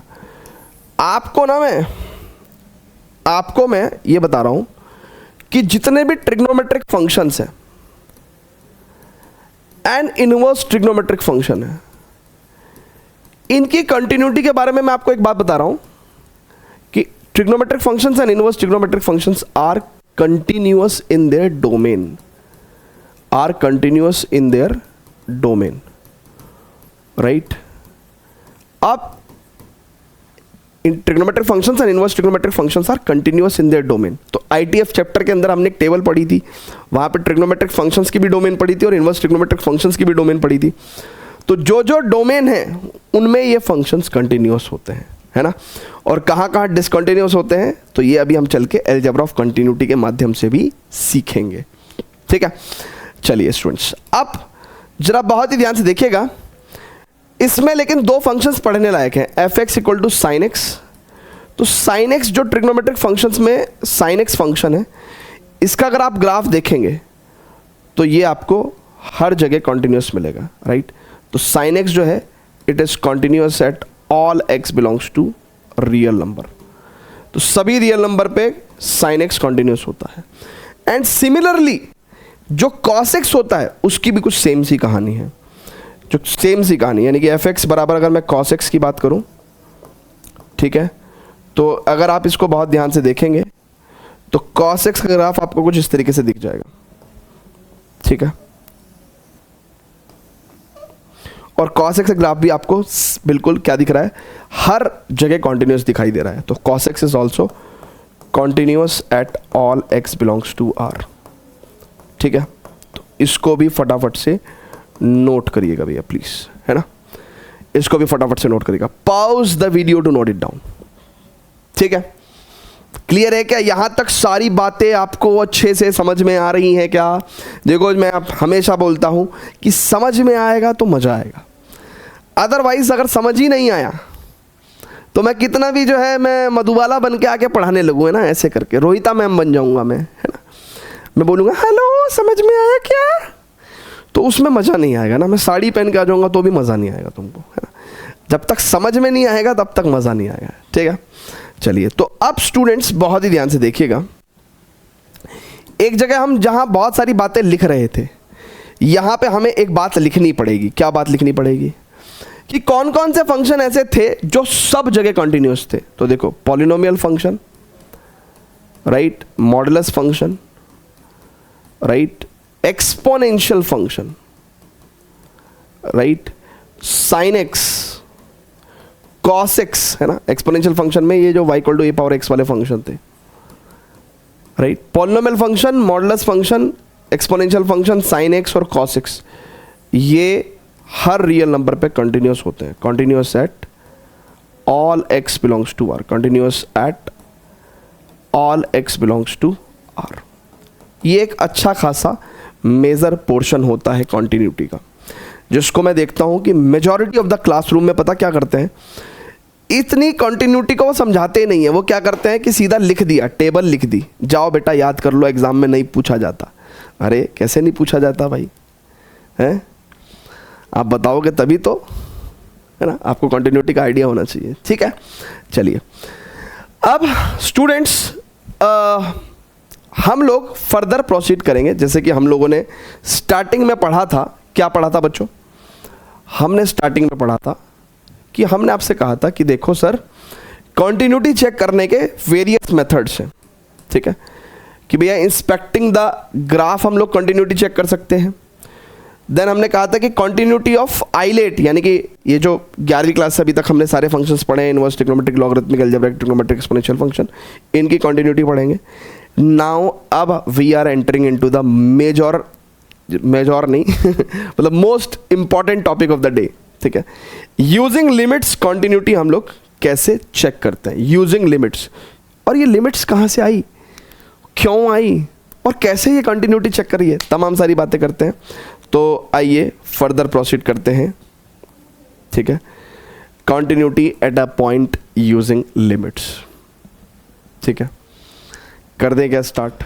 चलिए स्टूडेंट्स, अब पढ़ेंगे हम लोग continuity at a point using limits, यानी कि कैसे कंटिन्यूटी चेक करते हैं किसी पर्टिकुलर पॉइंट पे using the concept of limit. तो आइए एक डेफिनेशन लिखते हैं, है ना, फिर उस डेफिनेशन को इंटरप्रेट करेंगे। कह रहा है एक फंक्शन है भैया, a function y equal to f x, a function y equal to sir ji f x, ठीक है। A function y equal to f x, कह रहा है कि this function is said to be continuous, is said to be continuous, this function is said to be continuous at some point x equal to a if what। कह रहा है एक function y equal to f x किसी particular point x equal to a पे continuous कहा जाएगा, कब कब, कह रहा अगर ऐसा हो जाए कि उस पर्टिकुलर पॉइंट पे फंक्शन का लेफ्ट हैंड लिमिट, उस पर्टिकुलर पॉइंट पे फंक्शन का लेफ्ट हैंड लिमिट, उस पर्टिकुलर पॉइंट पे फंक्शन का राइट हैंड लिमिट, और उस पर्टिकुलर पॉइंट पे फंक्शन का वैल्यू इक्वल हो जाए, ठीक है। आपको मेरी बात समझ में आई? मैं फिर से बोल रहा हूं, कह रहा है एक फंक्शन है y equal to f x, ये x इक्वल टू a पे कंटिन्यूस कहा जाएगा अगर उस पर्टिकुलर पॉइंट पे left hand limit, right hand limit और फंक्शन का वैल्यू तीनों इक्वल हो जाए। कहने का सर बिल्कुल समझ में नहीं आया, बिल्कुल समझ में नहीं आया सर, बिल्कुल समझ में नहीं आया, ठीक है। आओ जरा देखते हैं सर क्या कहना चाह रहा है वो। एक काम करते हैं, एक फंक्शन का ग्राफ ड्रॉ करते हैं, एक फंक्शन का ग्राफ ड्रॉ करते हैं। Let's say this is y equal to f x, और ये मैंने कुछ पॉइंट ले लिया x is equal to a, ठीक है। अब x इक्वल टू ए पे मैं फंक्शन की कंटिन्यूटी चेक कर रहा हूं, तो मेरे पास मैथमेटिकल टूल क्या है ना, फंक्शन की वैल्यू और लिमिट्स, है ना। तो आइए जरा देखते हैं, जब मैं x की वैल्यू a रखूंगा बच्चों तो मेरे को एफ ए वैल्यू मिलेगी, right, this is value F A, मतलब इस पॉइंट पे जो मेरे को वैल्यू मिल रही है ये एफ ए है, ये जो एफ ए वैल्यू है भाई x इक्वल टू ए पे मेरे को एफ ए वैल्यू मिलेगी, ठीक है। अच्छा, what about the left hand limit. तो लेफ्ट हैंड लिमिट क्या करता है, अगर आप महसूस करना चाहो अंदर से, तो लेफ्ट हैंड लिमिट क्या करता है, x equal to a point के लेफ्ट में मुझे फंक्शन की वैल्यू देता है। मतलब ये जो वैल्यू है मेरी बेसिकली क्या है, left hand limit at x equal to a है, राइट। और राइट हैंड लिमिट क्या करता है, मुझे a के जस्ट राइट पे मुझे फंक्शन की वैल्यू देता है, मुझे फंक्शन की वैल्यू देता है a के जस्ट राइट पे। तो ये हो गया मेरे पास राइट हैंड लिमिट। जब ये तीनों वैल्यू बहुत ही क्लोज है और ऑलमोस्ट इक्वल है, जब ये तीनों वैल्यू बहुत ही क्लोज है एंड ऑलमोस्ट इक्वल है, देन इट अपीयर्स कि x इक्वल टू ए पे, है ना, उसका लेफ्ट उसका राइट और x इक्वल टू ए पे फंक्शन तीनों डिफाइंड है। सो x इक्वल टू ए पे फंक्शन कंटिन्यूअस अपीयर होगा। भाई खुद सोचो, मान लो मेरा घर है और मेरे बराबर में लेफ्ट में भी एक घर है और मेरे राइट में भी एक घर है, तो ये कहा जाएगा कि ये तीनों घर लगातार हैं, यानी कि मेरे पॉइंट पे जहां मेरा घर है वहां पे कंटिन्यूटी मेंटेन की जा रही है। बिल्कुल ऐसा ही है मतलब, ठीक है। अब ये तो मैंने आपको थोड़ा सा भावनाओं के साथ समझा दिया, वैसे एक्चुअल मीनिंग लिमिट्स का और फंक्शन की वैल्यू का यही है और इसी हिसाब से ही कंटिन्यूटी स्टेब्लिश हो रही है। अब इसी बात को मैं थोड़ा लिमिट के कॉन्सेप्ट में लिखूं तो लेफ्ट हैंड लिमिट को मैं ऐसे शो करता हूं कि फंक्शन की वैल्यू जब x की वैल्यू a को लेफ्ट साइड से अप्रोच कर रही है ना, a का लेफ्ट मैंने a नेगेटिव से शो किया है। राइट हैंड लिमिट में कैसे शो कर रहा हूं बच्चों कि फंक्शन का वैल्यू, राइट, जब x की वैल्यू a के जस्ट राइट पे है, a का जस्ट राइट मतलब a पॉजिटिव से शो किया मैंने, एंड फंक्शन का वैल्यू। तो ये इस तरीके से मैं इनका ये वाला फॉर्मेट भी लिख रहा हूं। तो अगेन फाइनली सम अप करता हूं, कहता है कि एक फंक्शन किसी पर्टिकुलर पॉइंट पे कंटिन्यूअस कहा जाएगा अगर left hand limit, right hand limit और फंक्शन का वैल्यू तीनों इक्वल है, और ग्राफिकली भी मैंने आपको इसको समझा दिया है, ठीक है। क्लियर है क्या? अब हमें ये एग्जैक्ट कॉन्सेप्ट एक क्वेश्चन के अंदर लगाना है, उससे और ज़्यादा बेटर क्लियरिटी आएगी। फटाफट से इसको नोट करिएगा भैया please. Pause the video, note it down. चलिए, सो एक प्यारा सा क्वेश्चन उठाते हैं, है ना, ये रहा क्वेश्चन, ठीक है ना। उसने कहा भैया, क्वेश्चन को बच्चे पढ़ते ही नहीं है, क्वेश्चन कह रहा find all points of discontinuity, है ना, where the function is defined as this. ये फंक्शन टुकड़ों में डिफाइंड है, इसलिए इस फंक्शन का नाम होता है पीस वाइज डिफाइंड फंक्शन।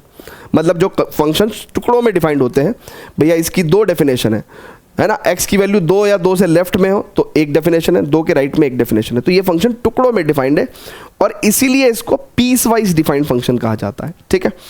चलिए, तो अब इस फंक्शन में सबसे पहले हम लोग क्या करेंगे, एक नंबर लाइन ड्रॉ करेंगे भैया, ठीक है।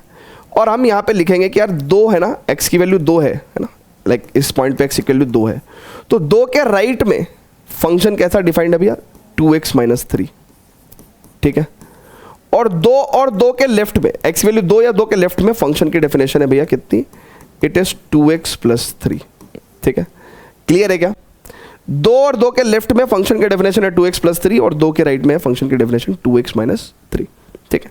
हमको कहा उसने find all points of discontinuity. अब देखो बच्चों, सारे पॉइंट्स ऑफ डिसकंटिन्यूटी हमें चेक करना है। अब मेरी बात सुनो, जब मैं कह रहा हूं कि x की वैल्यू 2 से छोटी है तो मेरा फंक्शन क्या है, 2x + 3 है, जो कि एक पॉलिनोमियल फंक्शन है। दिख रहा है आपको, पॉलिनोमियल फंक्शन है, लीनियर फंक्शन है, और पॉलिनोमियल फंक्शन दुनिया में हर जगह कॉन्टिन्यूअस होते हैं।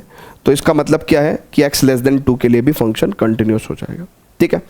ओके, फिर मैं अगर आपको बात करूं कि फॉर x > 2, यानी कि 2 से बड़ी वैल्यूज की बात कर रहा हूं, है ना भाई, 2 से बड़ी वैल्यूज की बात कर रहा हूं मैं, ठीक है। तो मेरा फंक्शन क्या है, fx = 2x - 3, और ये भी एक पॉलिनोमियल फंक्शन है, और पॉलिनोमियल फंक्शन दुनिया में हर जगह कॉन्टिन्यूअस होते हैं, ठीक है ना। तो यानी कि ये जो गिवन फंक्शन है वो 2 के लेफ्ट पे भी कॉन्टिन्यूअस है और 2 के राइट पे भी कॉन्टिन्यूअस है। हमें सिर्फ और सिर्फ डाउट कहाँ है, कंटिन्यूटी का, 2 पे। क्यों? क्योंकि जिस पॉइंट पे बच्चों फंक्शन की डेफिनेशन चेंज होती है, मान लो इधर लेफ्ट में f1 डेफिनेशन थी, राइट में f2 डेफिनेशन है, तो उस पर्टिकुलर पॉइंट पे कंटिन्यूटी पे डाउट होता है, उस पर्टिकुलर पॉइंट पे कंटिन्यूटी पे डाउट होता है। तो यहाँ पे 2 के लेफ्ट में और 2 के राइट में तो फंक्शन कंटिन्यूअस है, मुझे चेक करना है 2 पे, ठीक है ना। तो अब मैं जरा 2 पे फंक्शन की कंटिन्यूटी चेक कर रहा हूँ, ठीक है। तो इस चीज़ को मैंने चाहे इधर भी लिख देना है, ठीक है। अब मैं भैया एट x = 2 फंक्शन की कंटिन्यूटी चेक कर रहा हूँ, ठीक है। तो x = 2 पे क्या होना चाहिए भैया, मेरा अगर कंटिन्यूअस होगा फंक्शन तो मेरा लेफ्ट हैंड लिमिट कैसे लिखता हूँ भैया मैं, कि भैया फंक्शन की वैल्यू है ना 2 के जस्ट लेफ्ट पे, यानी कि 2 के जस्ट लेफ्ट पे, ठीक है, राइट। ये तो हो गया मेरा left hand limit at x = 2, ठीक है, ठीक है। Left hand limit at x = 2 मैं कैसे लिखूंगा बच्चों, जरा बहुत ध्यान से देखना। इसको मैं ऐसे भी लिख सकता हूं, और मैं ऐसे भी बोलूंगा कि भैया फंक्शन की वैल्यू जब x की वैल्यू 2 को लेफ्ट साइड से अप्रोच कर रही है, ऐसे भी बोल सकता हूं लेफ्ट हैंड लिमिट को, ठीक है। या तो मैं बोलूंगा 2 के जस्ट लेफ्ट पे फंक्शन की वैल्यू, या मैं बोलूंगा फंक्शन की वैल्यू जब x की वैल्यू 2 को लेफ्ट साइड से अप्रोच कर रही है, ठीक है, ऐसे। फिर मैं लिखूंगा भैया इसका क्या निकालूंगा, मैं राइट हैंड लिमिट निकालूंगा एट x = 2, मतलब फंक्शन की वैल्यू जब x की वैल्यू 2 को राइट साइड से अप्रोच कर रही है, या फिर 2 के जस्ट राइट पे फंक्शन का वैल्यू। और तीसरी चीज फंक्शन की वैल्यू एट x = 2।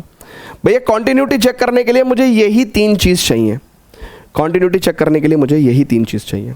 अच्छी बात यह है कि ये सभी के सभी पॉलिनोमियल फंक्शंस हैं, और आपके एक्सरसाइज अगर आप एनसीईआरटी को रेफर करेंगे तो मेजॉरिटी ऑफ द क्वेश्चंस आपको एल्जेब्राइक कंटिन्यूटी के क्वेश्चंस मिलेंगे, है ना। एल्जेब्राइक कंटिन्यूटी की अच्छी बात यह है कि हमें मेजॉरिटी ऑफ द केसेस में मेथड ऑफ एच यूज़ नहीं करना पड़ता है, राइट। इसलिए एनसीईआरटी ने भी कहीं पे भी मेथड ऑफ एच यूज़ नहीं किया है, तो ये भी एक बहुत अच्छी बात है आप लोगों के लिए, ठीक है ना।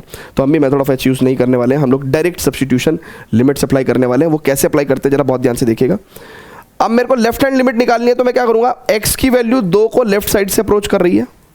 जब x की वैल्यू 2 को लेफ्ट साइड से अप्रोच करती है तो फंक्शन क्या है अपने 2x + 3 है, तो मैं फंक्शन की जगह फंक्शन एग्जैक्ट उसकी वैल्यू लिख दूंगा। मेरी बात समझिएगा, जब x की वैल्यू 2 को लेफ्ट साइड से अप्रोच कर रही है, राइट, तो मैं क्या करूंगा 2 के लेफ्ट वाला फंक्शन रख दूंगा। और जैसे ही मैंने 2 के लेफ्ट वाला फंक्शन रखा तो मैं ये 2 का लेफ्ट वाला साइन हटा दूंगा, मतलब नेगेटिव साइन हटा दूंगा। फिर से बता रहा हूं बच्चों, फिर से देखिएगा, मैं कह रहा हूं कि जब x की वैल्यू 2 को लेफ्ट साइड से अप्रोच कर रही है तो फंक्शन क्या है, ये है। तो मैं क्या करूंगा, मैं फंक्शन लिख दूंगा 2x प्लस 3, और जैसे ही मैंने 2 के लेफ्ट वाला फंक्शन रखा वैसे ही मैं 2 के ऊपर से नेगेटिव साइन हटा दूंगा, राइट। और अब मैं डायरेक्ट सब्स्टिट्यूशन करके लिमिट निकालूंगा। तो डायरेक्ट सब्स्टिट्यूशन मतलब 2 और x की जगह 2 रखेंगे तो 2 2 4 प्लस 3 7। सो ये मेरे पास क्या आ गई भैया, आपके पास लेफ्ट हैंड लिमिट आ गई, राइट। सेम काम मैं यहाँ पे करूँगा, मैं क्या करूँगा, 2 का पॉजिटिव साइन हटा के 2 के राइट वाला फंक्शन रख दूंगा, है ना। तो 2 के राइट वाला फंक्शन लिख दिया मैंने, राइट। मैंने 2 का पॉजिटिव साइन हटा के 2 का राइट साइड वाला फंक्शन लिख दिया, और यहाँ पे मैं डायरेक्ट सब्स्टिट्यूशन से लिमिट निकालूंगा। तो 2 दूनी 4 में से 3 गया 1, ठीक है। अब यही दोनों अनइक्वल हैं, राइट। तो मुझे फंक्शन की वैल्यू निकालने की जरूरत ही नहीं है, क्योंकि अगर लेफ्ट हैंड लिमिट ही राइट हैंड लिमिट के अनइक्वल आ गया तो इस पॉइंट पे फंक्शन वैसे भी क्या हो गया, डिसकंटिन्यूअस हो गया, ठीक है भैया। क्योंकि हमने क्या कहा था भैया, हमने आपसे क्या कहा था, हमने कहा था कि या तो ये तीनों वैल्यूज इक्वल होंगी, है ना, left hand limit, right hand limit और फंक्शन की वैल्यू। लेकिन अगर ये तीनों इक्वल नहीं हुई, मान लो ये 2 भी इक्वल नहीं हुई, तो भी फंक्शन डिसकंटिन्यूअस हो गया ना। तो यानी कि अगर ये तीनों वैल्यू इक्वल नहीं हुई तो क्या होगा, अदरवाइज फंक्शन डिसकंटिन्यूअस हो जाएगा। सो अदरवाइज डिसकंटिन्यूअस, तो यानी कि या तो ये तीनों वैल्यू इक्वल हो, राइट, और तीनों वैल्यू इक्वल होने के समय पे अगर यही 2 इक्वल नहीं हो पाई तो तीसरी को निकाल के फायदा भी नहीं है, फंक्शन वैसे भी डिसकंटिन्यूअस कैटेगरी में आ गया, ठीक है।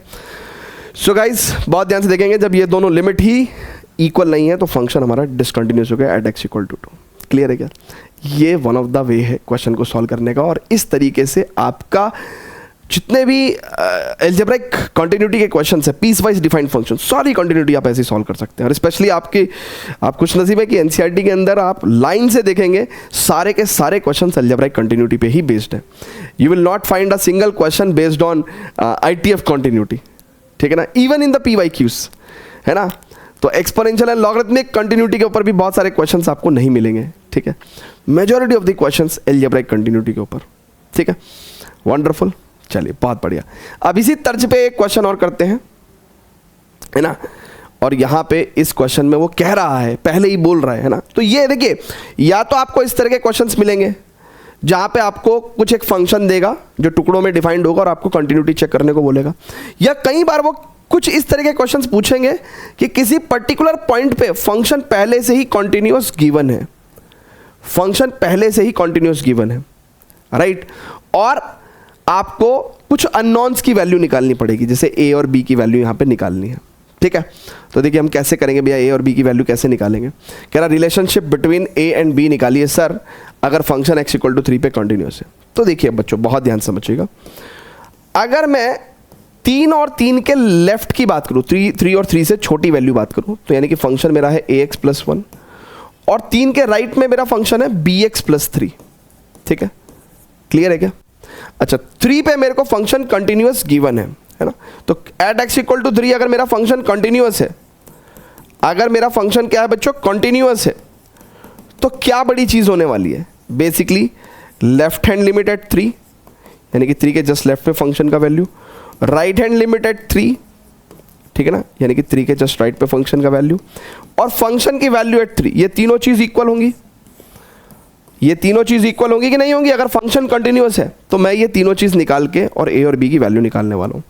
अब देखो बच्चों, मैं जब लेफ्ट हैंड लिमिट निकालूंगा, यानी कि 3 के जस्ट लेफ्ट पे फंक्शन का वैल्यू, तो मैं क्या करूंगा, बेसिकली 3 का जस्ट लेफ्ट, अब 3 नेगेटिव का मतलब 3 के जस्ट लेफ्ट वाला फंक्शन लिख दूंगा मैं, ठीक है भाई। नेगेटिव साइन हटाया और 3 का लेफ्ट वाला फंक्शन रख दिया, और यहाँ पे डायरेक्ट सब्स्टिट्यूशन से मेरे पास जो वैल्यू आ जाएगी वो आ जाएगी 3a + 1, ठीक है, लेफ्ट हैंड लिमिट। क्लियर है क्या? अच्छा, राइट हैंड लिमिट की बात करूंगा, यानी कि 3 पे राइट हैंड लिमिट, यानी कि 3 के जस्ट राइट पे फंक्शन का वैल्यू। सो 3 का जस्ट राइट पे फंक्शन है क्या, है ना, तो पॉजिटिव साइन हटाया और 3 के राइट साइड वाला फंक्शन लिख दिया, राइट। सो मेरे पास ये कितना हो गया, इट इज b × 3 + 3, सो यानी कि 3b + 3 हो जाएगा, ठीक है। अच्छा, फंक्शन की वैल्यू एट 3 की अगर मैं बात करूंगा, तो देखो ये जो लाइन है ना, ये लाइन बता रही है कि जो लाइन पे है वही लाइन के लेफ्ट पे है, मतलब 3 पे और 3 के लेफ्ट पे फंक्शन सेम ही है, यानी कि व्हेन x = 3 फंक्शन यही कहलाएगा, राइट भाई। जब x की वैल्यू 3 के इक्वल है तो फंक्शन तो यही है ना, तो f3 कितना हो जाएगा, 3a + 1, राइट। तो ये तो सेम ही यही क्वांटिटी हो गई। अब क्योंकि x इक्वल टू 3 पे फंक्शन कंटिन्यूअस है, तो यानी कि दिस एंड दिस ये सारे के सारे क्या होंगे, इक्वल होंगे। और अगर ये सारे इक्वल हैं तो यानी कि वी कैन से कि 3a + 1 will equal to 3b + 3। और मेरे को a और b का क्या पूछा था उन्होंने, रिलेशनशिप पूछा था, वो रिलेशनशिप मेरे पास आ जाएगी। कितना हो जाएगा भैया इट इज, अगर आप देखो तो 3a इक्वल टू 3b + 2 है ना, राइट, 3b + 2, तो 3 से डिवाइड कर दो तो a इक्वल टू b + 2/3 हो जाएगा। यही रिलेशन हो गया, this is our relation, a equal to b + 2/3। Clear है क्या, जल्दी से बताइएगा सर, है ना। तो ऐसे करके हमें कंटिन्यूटी के सवाल करने हैं, राइट है क्या। सो या तो आपको पीस वाइज फंक्शन मिलेंगे, उनकी कंटिन्यूटी चेक करनी है, ठीक है, या फिर किसी पर्टिकुलर पॉइंट पे फंक्शन की कंटिन्यूटी दी हुई होगी और आपको क्या करना है, ठीक है, कुछ अननोन्स की वैल्यू निकालनी है, कोई रिलेशनशिप निकाल देना है, ठीक है, राइट है क्या। चलिए बहुत बढ़िया। अब इसमें एक और बहुत ही पॉपुलर क्वेश्चन आता है, ठीक है, जिसमें हम लोग को k का वैल्यू पूछता है। मतलब अगर प्रीवियस 10 ईयर्स के पेपर देखोगे तो 7 ईयर्स में आपको k का वैल्यू पूछने वाला क्वेश्चन मिल जाएगा, ठीक है। तो k का वैल्यू पूछते हैं हमसे, ठीक है ना, वो वाला मतलब कंटिन्यूटी गिवन होगी और k का वैल्यू पूछेंगे, तो वो वाला क्वेश्चन करते हैं। बट उससे पहले एक बार स्टार्टिंग में चलते हैं जहाँ पे हमने लिखा था कि हाउ टू चेक कंटिन्यूटी, और इसके हमने डिफरेंट मेथड्स पढ़े, जैसे inspecting the graph, continuity of आइलेट फंक्शन यूजिंग लिमिट्स, और एक लास्ट मेथड बचता है हमारे पास एल्जेब्रा ऑफ कंटिन्यूटी का, ठीक है ना। तो एक ये छोटा सा टॉपिक एल्जेब्रा ऑफ कंटिन्यूटी पढ़ते हैं, ठीक है ना, इसको अप्लाई करते हैं, ठीक है ना। एंड देन जो फिर वो मैं बता रहा हूँ ना आपको मोस्ट पॉपुलर क्वेश्चन है जो के निकालने वाला, फिर उसको अटेम्प्ट करते हैं। उसके माध्यम से हम लोग एक एल हॉस्पिटल रूल को भी सीखेंगे, ठीक है। चलिए तो एल्जेब्रा ऑफ कंटिन्यूटी पढ़ते हैं बच्चों,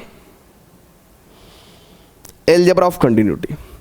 अब एल्जेब्रा ऑफ कंटिन्यूटी बड़ी आसान चीज़ है, बहुत ही आसान चीज़ है ना। ये क्या कह रही है भैया, एल्जेब्रा ऑफ कंटिन्यूटी बोलती है सर कि सर एल्जेब्रा ऑफ कंटिन्यूटी कहती है कि अगर ऐसा मान लिया जाए कि आपको दो फंक्शन दे रखे हैं, if f(x) is the function और जो कि कंटिन्यूअस है, मान लो f(x) फंक्शन कहाँ कंटिन्यूअस है आपका, at some point x equal to let's say a पे, और एक दूसरा फंक्शन लेट्स से gx भी है, ये भी गिवन है कि ये फंक्शन भी कंटिन्यूअस है at x equal to a पे।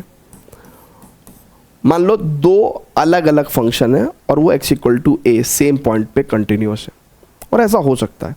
मान लो हमने आपको सिखाया कि भैया sin x इस दुनिया में हर जगह कंटिन्यूअस होता है ना, तो वो एट x इक्वल टू 5 पे भी कंटिन्यूअस होगा, ठीक है, होगा कि नहीं होगा। अच्छा, जैसे ऐसा हो सकता है कि भैया दूसरा function let's say f(x) is equal to modulus x है, ये दुनिया में हर जगह कंटिन्यूअस होता है, तो ये एट x इक्वल टू 5 पे ये भी कंटिन्यूअस होगा। तो यानी कि एक पॉइंट पे दो फंक्शन कंटिन्यूअस हो सकते हैं। तो कह रहा है कि अगर दो फंक्शन किसी एक पॉइंट पे कंटिन्यूअस है, कह रहा है देन इन दोनों फंक्शन का जो जोड़ होगा यानी कि f(x) प्लस gx वो भी कंटिन्यूअस होगा उस पॉइंट पे। यानी कि दो फंक्शन अगर सेपरेटली किसी पर्टिकुलर पॉइंट पे कंटिन्यूअस हैं तो उनका जोड़ भी कंटिन्यूअस होगा, राइट, उनकी घटा भी कंटिन्यूअस होगी, राइट, उनकी घटा भी कंटिन्यूअस होगी at x equal to a पे, उनकी मल्टीप्लिकेशन भी कंटिन्यूअस होगी, उनकी मल्टीप्लिकेशन भी कंटिन्यूअस होगी at x equal to a पे, उनका डिवीजन भी कंटिन्यूअस होगा at x equal to a पे, ठीक है। आप मेरी बात समझ रहे हो, कह रहा अगर दो फंक्शन सेपरेटली किसी पॉइंट पे कंटिन्यूअस है तो उनका जोड़, मान लो sin x plus modulus x अगर मैं बात करूं तो ये फंक्शन कंटिन्यूअस होगा एट x इक्वल टू 5 पे, राइट। मैं कहूं इनका घटा ये भी कंटिन्यूअस होगा एट x इक्वल टू 5 पे, ठीक है ना। अगर मैं कहूं आपसे मल्टीप्लिकेशन तो भी sin x into modulus x, या फिर मैं कहूं अगर modulus x into sin x, तो ये फंक्शन भी कंटिन्यूअस होगा एट x इक्वल टू 5 पे। अगर मान के चलो कोई आपसे एग्जाम में कोई क्वेश्चन पूछ ले कि यार f(x) equal to modulus x into sin x, इसकी कंटिन्यूटी चेक करनी है, ना तो आपसे ग्राफ बनेगा, ना ये आइलेट फंक्शन में से कोई वन ऑफ द फंक्शन है, ना आप इसको लिमिट से चेक कर पाएंगे इतना कन्वीनियंटली, लेकिन आपको क्या दिख रहा है साफ साफ कि यार ये मॉडुलस फंक्शन है, ये x इक्वल टू 5 पे कंटिन्यूस होगा, ये साइन x है, ये x इक्वल टू 5 पे कंटिन्यूस होगा, तो इनका प्रोडक्ट भी कंटिन्यूस है। तो अलजेब्रा ऑफ कंटिन्यूटी से बहुत सारे ऐसे फंक्शंस हैं जहां पे आप कंटिन्यूटी बहुत इजीली से एक्सप्लेन कर सकते हैं, ठीक है। अच्छा, डिवीजन की बात कर रहे हैं मान लो, तो मैं अगर मान लो कह दूं कि sine x upon modulus x, तो देखो sine x upon modulus x continuous होगा किस पे, एट एक्स इक्वल टू 5 पे, राइट। कहाँ कॉन्टिन्यूस नहीं होगा, अगर मैं कह लूँ कि भाई sine x upon modulus x कहाँ कंटिन्यूस नहीं होगा, तो जहाँ पे डिनोमिनेटर पार्ट जीरो हो जाएगा। मतलब अगर मैं आपको बोलूँ कि this function is continuous at all x belongs to R, right, except जहाँ पे मॉडुलस एक्स नीचे वाला जो एक्स है वो जीरो हो जाएगा, राइट। तो एक्स इक्वल टू जीरो को छोड़ के ये हर जगह कॉन्टिन्यूस रहेगा, ठीक है भैया, क्लियर है क्या, राइट है क्या, जरा मेरी बात समझिएगा, ठीक है, क्योंकि x इक्वल टू जीरो पे ये नॉट डिफाइंड हो जाएगा, ठीक है। अच्छा, सो अभी तो फिलहाल लेकिन हम लोग x इक्वल टू 5 पे कंटिन्यूटी चेक कर रहे थे, तो हम लोग यहां पे लिख सकते हैं कि यस इनका डिवीजन भी कंटिन्यूअस रहेगा एट x इक्वल टू 5। आप मेरी बात समझो ना, अगर ये दो function separately x equal to 5 पे कंटिन्यूअस है तो इनका जोड़ घटा गुना और भाग भी x इक्वल टू 5 पे कंटिन्यूअस रहेगा, ठीक है ना। लेकिन जब हम लोग डिवीजन वाली बात करते हैं तो हमें यहाँ पे ये लिख देना चाहिए, क्या लिख देना चाहिए कि भैया प्रोवाइडेड दैट कि a वैल्यू जब हम लोग डिनोमिनेटर में रखें ga, तो ga should not be equal to zero, ठीक है ना, provided ga should not be equal to zero. मतलब जिस पॉइंट पे हम लोग कंटिन्यूटी की बात कर रहे हैं उस पर्टिकुलर पॉइंट पे डिनोमिनेटर पार्ट क्या नहीं होना चाहिए, जीरो नहीं होना चाहिए, ठीक है। इसके अलावा किसी फंक्शन में अगर आप किसी नंबर से मल्टीप्लाई कर दो kfx, तो वो भी कंटिन्यूस रहेगा at x equal to a पे। मतलब मान लो अगर ये sin x है और ये x इक्वल टू 5 पे कंटिन्यूस है, तो sin x में अगर मैं 100 की मल्टीप्लाई भी कर दूं ना, 100 sin x कर दूं, तो भी वो कंटिन्यूस रहेगा एट x इक्वल टू 5 पे, ठीक है सर। तो आप जरा मेरी बात समझ पा रहे हैं क्या मैं क्या कहना चाह रहा हूँ? मैं ये कहना चाह रहा हूँ सर कि अगर दो फंक्शन किसी पर्टिकुलर पॉइंट पे कंटिन्यूस है तो उनका जोड़ घटा गुना भाग स्केलर मल्टीपल सब कंटिन्यूस होता है उस पर्टिकुलर पॉइंट पे। दो फंक्शन अगर x इक्वल टू 5 पे कंटिन्यूस थे तो उनका जोड़, उनका घटा, उनका गुना, उनका भाग और उनका स्केलर मल्टीपल सब x इक्वल टू 5 पे कंटिन्यूस है ना, सब के सब x इक्वल टू 5 पे कंटिन्यूस है, ठीक है, क्लियर है क्या, है ना। सो एक क्वेश्चन कर लेंगे इसके ऊपर। चलिए अब एक क्वेश्चन करते हैं बच्चों, जरा बहुत ही ध्यान से देखिएगा। मान लो ये क्वेश्चन है, ठीक है। अब हम लोग जानते हैं बहुत अच्छे तरीके से, क्या जानते हैं बच्चों, कि साइन एक्स हर जगह कॉन्टिन्यूस है, continuous at all x belongs to R, right, और कॉस एक्स भी कॉन्टिन्यूस है at all x belongs to R. तो यानी कि फ्रॉम अलजेब्रा ऑफ कंटिन्यूटी हम कह सकते हैं ना कि sine x plus cos x भी कंटिन्यूस होगा at all x belongs to R, right. इनका घटा भी कंटिन्यूस होगा at all x belongs to R, और इनकी मल्टीप्लिकेशन भी कंटिन्यूस होगी at all x belongs to R, ठीक है, क्लियर है क्या सर, जल्दी से बताइएगा प्लीज, वंडरफुल, राइट। अच्छा, जैसे ट्रिग्नोमेट्रिक फंक्शंस में जैसे मैं अगर मैं 10x की बात करता हूं तो 10x मेरे पास क्या है, sin x upon cos x। तो देखिए sin x भी हर जगह कंटिन्यूस है ना, continuous at all x belongs to R, और cos x भी continuous at all x belongs to R. तो उस हिसाब से तो क्या होना चाहिए कि इनका डिवीजन भी कंटिन्यूस होना चाहिए, यस। तो 10x जो है डिवीजन है और ये भी कंटिन्यूस होता है at all x belongs to R, ठीक है ना। बस फर्क सिर्फ इतना है कि जहां denominator part cos x zero हो जाएगा उस पॉइंट को छोड़ के, और cos x कहां जीरो होता है भैया, cos x जीरो होता है odd multiple of pi by 2 पे, है ना। तो odd multiple of pi by 2 पे cos x क्या हो जाता है, जीरो हो जाता है। तो इसका मतलब 10x जो है वो सभी जगह कंटिन्यूस है except, right, odd multiple of pi by 2। और एग्जैक्टली यही क्या होती है, 10x की डोमेन होती है।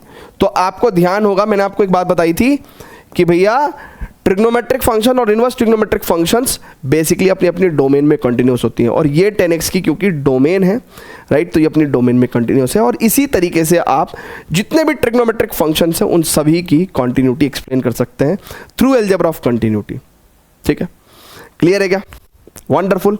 चलिए सो अभी आप मान लीजिए कि कॉन्सेप्चुअली हमने कंटिन्यूटी पूरा सीख लिया है। हाँ, तो एक कंटिन्यूटी से बड़ा पॉपुलर क्वेश्चन जो मैं कह रहा था ना आपको कि 7 आउट ऑफ 10 टाइम्स पूछते हैं वो, ठीक है। सो वो एक क्वेश्चन पे प्रोसीड करते हैं, ठीक है ना। उसके बाद वी कैन से कि हाँ भाई हमने कंटिन्यूटी में मेजरली सभी चीज़ें सीख ली हैं और उसके बाद आप कंटिन्यूटी के किसी भी क्वेश्चन को आप अटेम्प्ट कर सकते हैं। ठीक है, चलिए स्टूडेंट्स, तो इस क्वेश्चन को देखते हैं और वो कह रहा है कि यार x equal to pi by 2 पे, है ना, कह रहा है इंडिकेटेड पॉइंट पे फंक्शन भैया कंटिन्यूअस है, हमें तो k का वैल्यू निकाल के दिखाओ। Find the value of k so that the function is continuous at the indicated point. अच्छा, अब अगर फंक्शन को जरा नंबर लाइन पे बना के देखें तो क्या है भैया, बहुत ध्यान से देखिएगा कि पाई बाई 2 पे फंक्शन की वैल्यू कितनी दे रखी है, 3। ठीक है, अच्छा, लेफ्ट में और राइट में फंक्शन कितना दे रखा है, k cos x upon pi minus 2x। ठीक है, ओके, राइट, इधर भी यही डेफिनेशन दे रखी है और हमें इस particular x equal to pi by 2 पे फंक्शन क्या बोल रखा है, कॉन्टिन्यूस बोल रखा है, राइट है क्या। अच्छा, जब function at x equal to pi by 2 पे कॉन्टिन्यूस है, राइट है क्या, अगर कॉन्टिन्यूस है सो बच्चों बहुत ध्यान से देखिएगा, इसका मतलब तो क्या है कि left hand limit at pi by 2, ठीक है, of the function, right hand limit of the function at pi by 2 and function का वैल्यू एट पाई बाई 2, ये तीनों चीजें इक्वल होंगी भाई for continuity at x equal to pi by 2। अगर हमें दिया हुआ ही है कि फंक्शन कंटिन्यूअस है at x equal to pi by 2 पे, तो इसका मतलब ये तीनों वैल्यू इक्वल है और तीनों वैल्यू इक्वल है तो मैं कोई भी एनी 2 को इक्वल रख दूं क्या भाई, मतलब मैं तो कोई भी एनी 2 का इस्तेमाल कर लूँ ना, मैं तो कोई भी एनी 2 का इस्तेमाल कर ले रहा हूँ। ठीक है, चलो जी, तो मैंने एनी 2 का इस्तेमाल कर लिया। ठीक है, अब मुझे फंक्शन की वैल्यू एट पाई बाई 2 कितनी दे रखी है, राइट हैंड साइड पे, है ना, पाई बाई 2 पे फंक्शन की वैल्यू कितनी है, 3 है। अच्छा, एक चीज और समझिएगा जरा बहुत ध्यान से,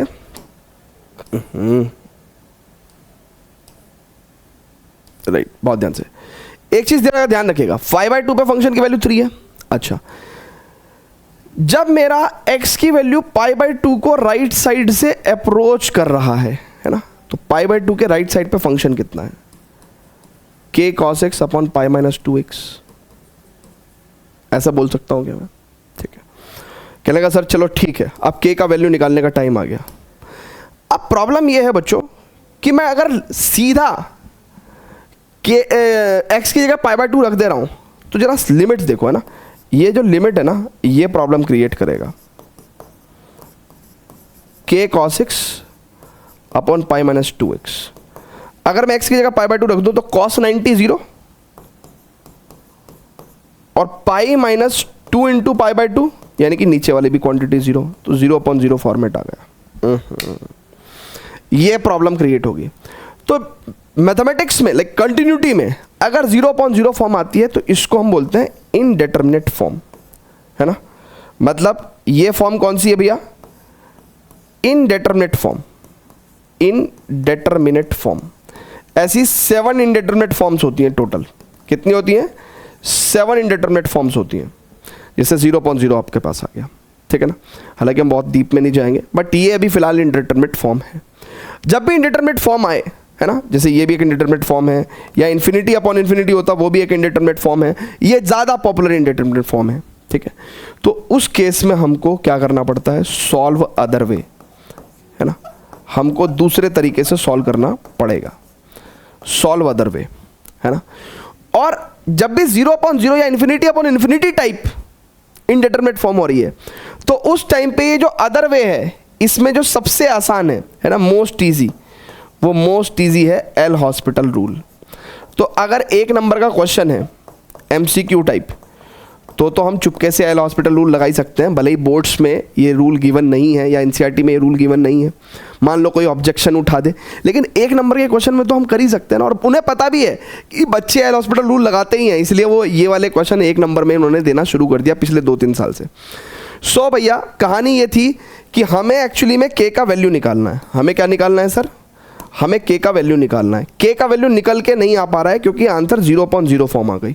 0/0 फॉर्म इंडिटरमिनेट फॉर्म होती है। मैंने कहा कि भाई इन्फिनिटी अपॉन इन्फिनिटी भी एक तरह की इंडिटरमिनेट फॉर्म होती है, हालांकि वो इस क्वेश्चन में नहीं आई है लेकिन किसी क्वेश्चन में आ सकती है।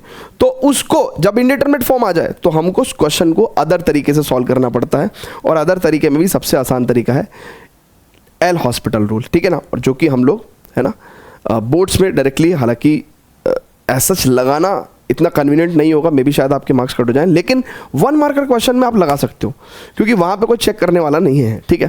तो इस क्वेश्चन को मैं आपको 2 तरीके से सिखाऊंगा, है ना। अब मैं इसको फर्दर एल हॉस्पिटल रूल से भी सॉल्व करना आपको सिखाऊंगा, ठीक है। और मैं अब आपको इसको, ठीक है, अदर वे यानी कि दूसरा तरीके से भी सिखाऊंगा ना, दोनों तरीके से सिखा रहा हूँ। तो इस पर्टिकुलर इक्वेशन को दूसरे पेज पे ले चले गया। चलिए, तो लिमिट क्या है हमारे पास, हमें के का वैल्यू निकालना है सर, ठीक है। और हमारे पास है लिमिट एक्सटेंड्स टू π/2 और ये मेरे पास हो गया k cos x अपॉन कितना है भैया, ये मेरे पास है π-2x, ठीक है। तो π-2x और इसकी वैल्यू कितनी हो गई भैया, हमारे पास 3 हो गई, ठीक है। अब मैं आपको पहले तो सिखाता हूँ एल हॉस्पिटल रूल, जो कि बहुत ही आसान है। एल हॉस्पिटल रूल में हम क्या करते हैं, एल हॉस्पिटल रूल में हम लोग क्या करते हैं कि अगर हमारे पास 0/0 या ∞/∞ फॉर्म आ गया तो हम इक्वल नंबर ऑफ टाइम्स, ठीक है ना, क्या करते हैं, न्यूमरेटर को एंड डिनोमिनेटर को डिफरेंशिएट करते हैं। क्या करते हैं, डिफरेंशिएट करते हैं। मान लो अगर आप एक बार ऊपर न्यूमरेटर को डिफरेंशिएट करोगे तो एक बार नीचे भी करोगे। मैं क्वेश्चन रूल लगाने की बात नहीं कर रहा हूँ, u/v का डिफरेंशिएशन नहीं, एक बार न्यूमरेटर को अलग से और एक बार डिनोमिनेटर को अलग से, ठीक है। या फिर अगर एक बार में बात नहीं बनी तो फिर आप क्या करोगे, एक बार और न्यूमरेटर को डिफरेंशिएट करोगे और एक बार और डिनोमिनेटर को डिफरेंशिएट करोगे। कब तक करते रहोगे, जब तक 0/0 या ∞/∞ फॉर्म रिमूव ना हो जाए, ये फॉर्म रिमूव ना हो जाए, ठीक है ना, रिमूव ना हो जाए। तो अब जरा बहुत ध्यान से देखिएगा, मैं इस लिमिट को निकालने वाला हूँ, है ना भाई। राइट हैंड साइड तो इसकी 3 है, तो मैं राइट हैंड साइड को की जगह इसको इधर लेफ्ट, अभी मैं ये राइट हैंड साइड हटा ही दे रहा हूँ, मेरे को तो लिमिट निकालनी है, ठीक है ना। सो देखिए इसकी वैल्यू मेरे को क्या दे रखी है, अभी जरा बहुत ध्यान से देखेंगे। इसकी वैल्यू मेरे को, है ना, मुझे k का वैल्यू निकालना है भैया, और इसकी वैल्यू मेरे को 3 दे रखी है। अब मैं देखो मैं लिमिट निकालने जा रहा हूँ ना, limit. So limit extends to π/2। अब क्योंकि ये तो 0/0 फॉर्म आ रही थी ना मेरे पास, 0/0 फॉर्म आ रही थी, तो मैं एक बार न्यूमरेटर को डिफरेंशिएट करूंगा तो cos x का डिफरेंशिएशन माइनस sin x और पाई का 0 और -2x का -2, ठीक है ना। और ये माइनस से माइनस कट गया। अब आप x की वैल्यू π/2 रखोगे तो sin 90 1 होता है, तो मेरे पास ये लिमिट k/2 आ गई, ठीक है। तो इसका मतलब मेरे पास लिमिट की वैल्यू क्या आ गई सर, k/2, है ना। ये पूरी एग्जैक्ट एंटायर लिमिट जो है मेरे पास, अगर आप बहुत ध्यान से देखेंगे तो ये एंटायर लिमिट मेरे पास कितनी आ गई, k/2 आ गई। मैंने एक बार न्यूमरेटर को और एक बार डिनोमिनेटर को डिफरेंशिएट किया तो मेरा 0/0 फॉर्म भी रिमूव हो गया, मेरे पास सीधा k/2 आंसर आ गया। और ये लेफ्ट हैंड लिमिट अगर k/2 आया है मेरे पास तो मैं इसकी वैल्यू 3 के इक्वल रखूंगा और यहाँ से मेरे पास k का वैल्यू कितना आ जाएगा, 6 आ जाएगा, राइट। क्लियर है क्या भाई। सिंपली लेफ्ट हैंड साइड में x इक्वल टू π/2 रखने पे 0/0 फॉर्म आ रहा था ना, अभी 0/0 फॉर्म आ रहा था ना, तो मैंने क्या करा भैया, मैंने कहा यार एल हॉस्पिटल रूल लगाऊंगा मैं, ठीक है ना। एल हॉस्पिटल रूल में क्या होता है भैया, एल हॉस्पिटल रूल में जब भी 0/0 या ∞/∞ फॉर्म आए तो आप equal number of times numerator और डिनोमिनेटर को डिफरेंशिएट करो। कब तक, जब तक 0/0 या ∞/∞ फॉर्म रिमूव ना हो जाए। तो हमने एक बार न्यूमरेटर को डिफरेंशिएट किया, राइट, और एक बार ही हमने डिनोमिनेटर को डिफरेंशिएट किया, और जब हमने x की वैल्यू π/2 रखी तो हमारे पास k/2 आ गया, ठीक है ना। हमारे पास क्या आंसर आ गया भैया, k/2 आ गया आंसर, ठीक है, k/2 आ गया। तो अब मैं क्या करूँगा, अब बेसिकली मैं तो इसको सॉल्व करूँगा ना, तो ये आंसर मेरे पास लेफ्ट हैंड लिमिट क्या आ गई, मेरे पास k/2 आ गई, मतलब मेरे पास लिमिट का आंसर k/2 आ गया, राइट। और राइट में मेरे पास 3 है तो k की वैल्यू 6 आ गई। तो ऐसे करके मैंने सॉल्व कर दिया, ठीक है। अच्छा, दूसरा तरीका क्या है इसको सॉल्व करने का, उसको भी सीख लो जरा। दूसरा तरीका ये है मेरे भाई कि अगर मुझे k का वैल्यू चाहिए तो मैं इसको अलग तरीके से भी सॉल्व कर सकता हूँ, ठीक है, राइट। अगर मुझे अलग तरीके से मैं सॉल्व कर सकता हूँ तो मैं करूँगा, ठीक है। तो मैं कोशिश कर रहा हूँ अलग तरीके से सॉल्व करने की। तो मैंने क्या किया भैया, इसमें मैंने एक्चुअली में क्या कर दिया, ये cos x को मैंने लिख दिया sin 90 - x, राइट। और यहां पे भी मैंने 2 कॉमन ले लिया तो it is pi by 2 minus x, ठीक है। तो ये जो k बाई 2 है भैया मेरा बाहर आ जाएगा, और ये मेरे पास हो गया भाई limit x tends to pi by 2, और ये sine 90 minus x upon 90 minus x, ठीक है, और ये बराबर 3। अब ये लिमिट कितनी होगी बच्चों?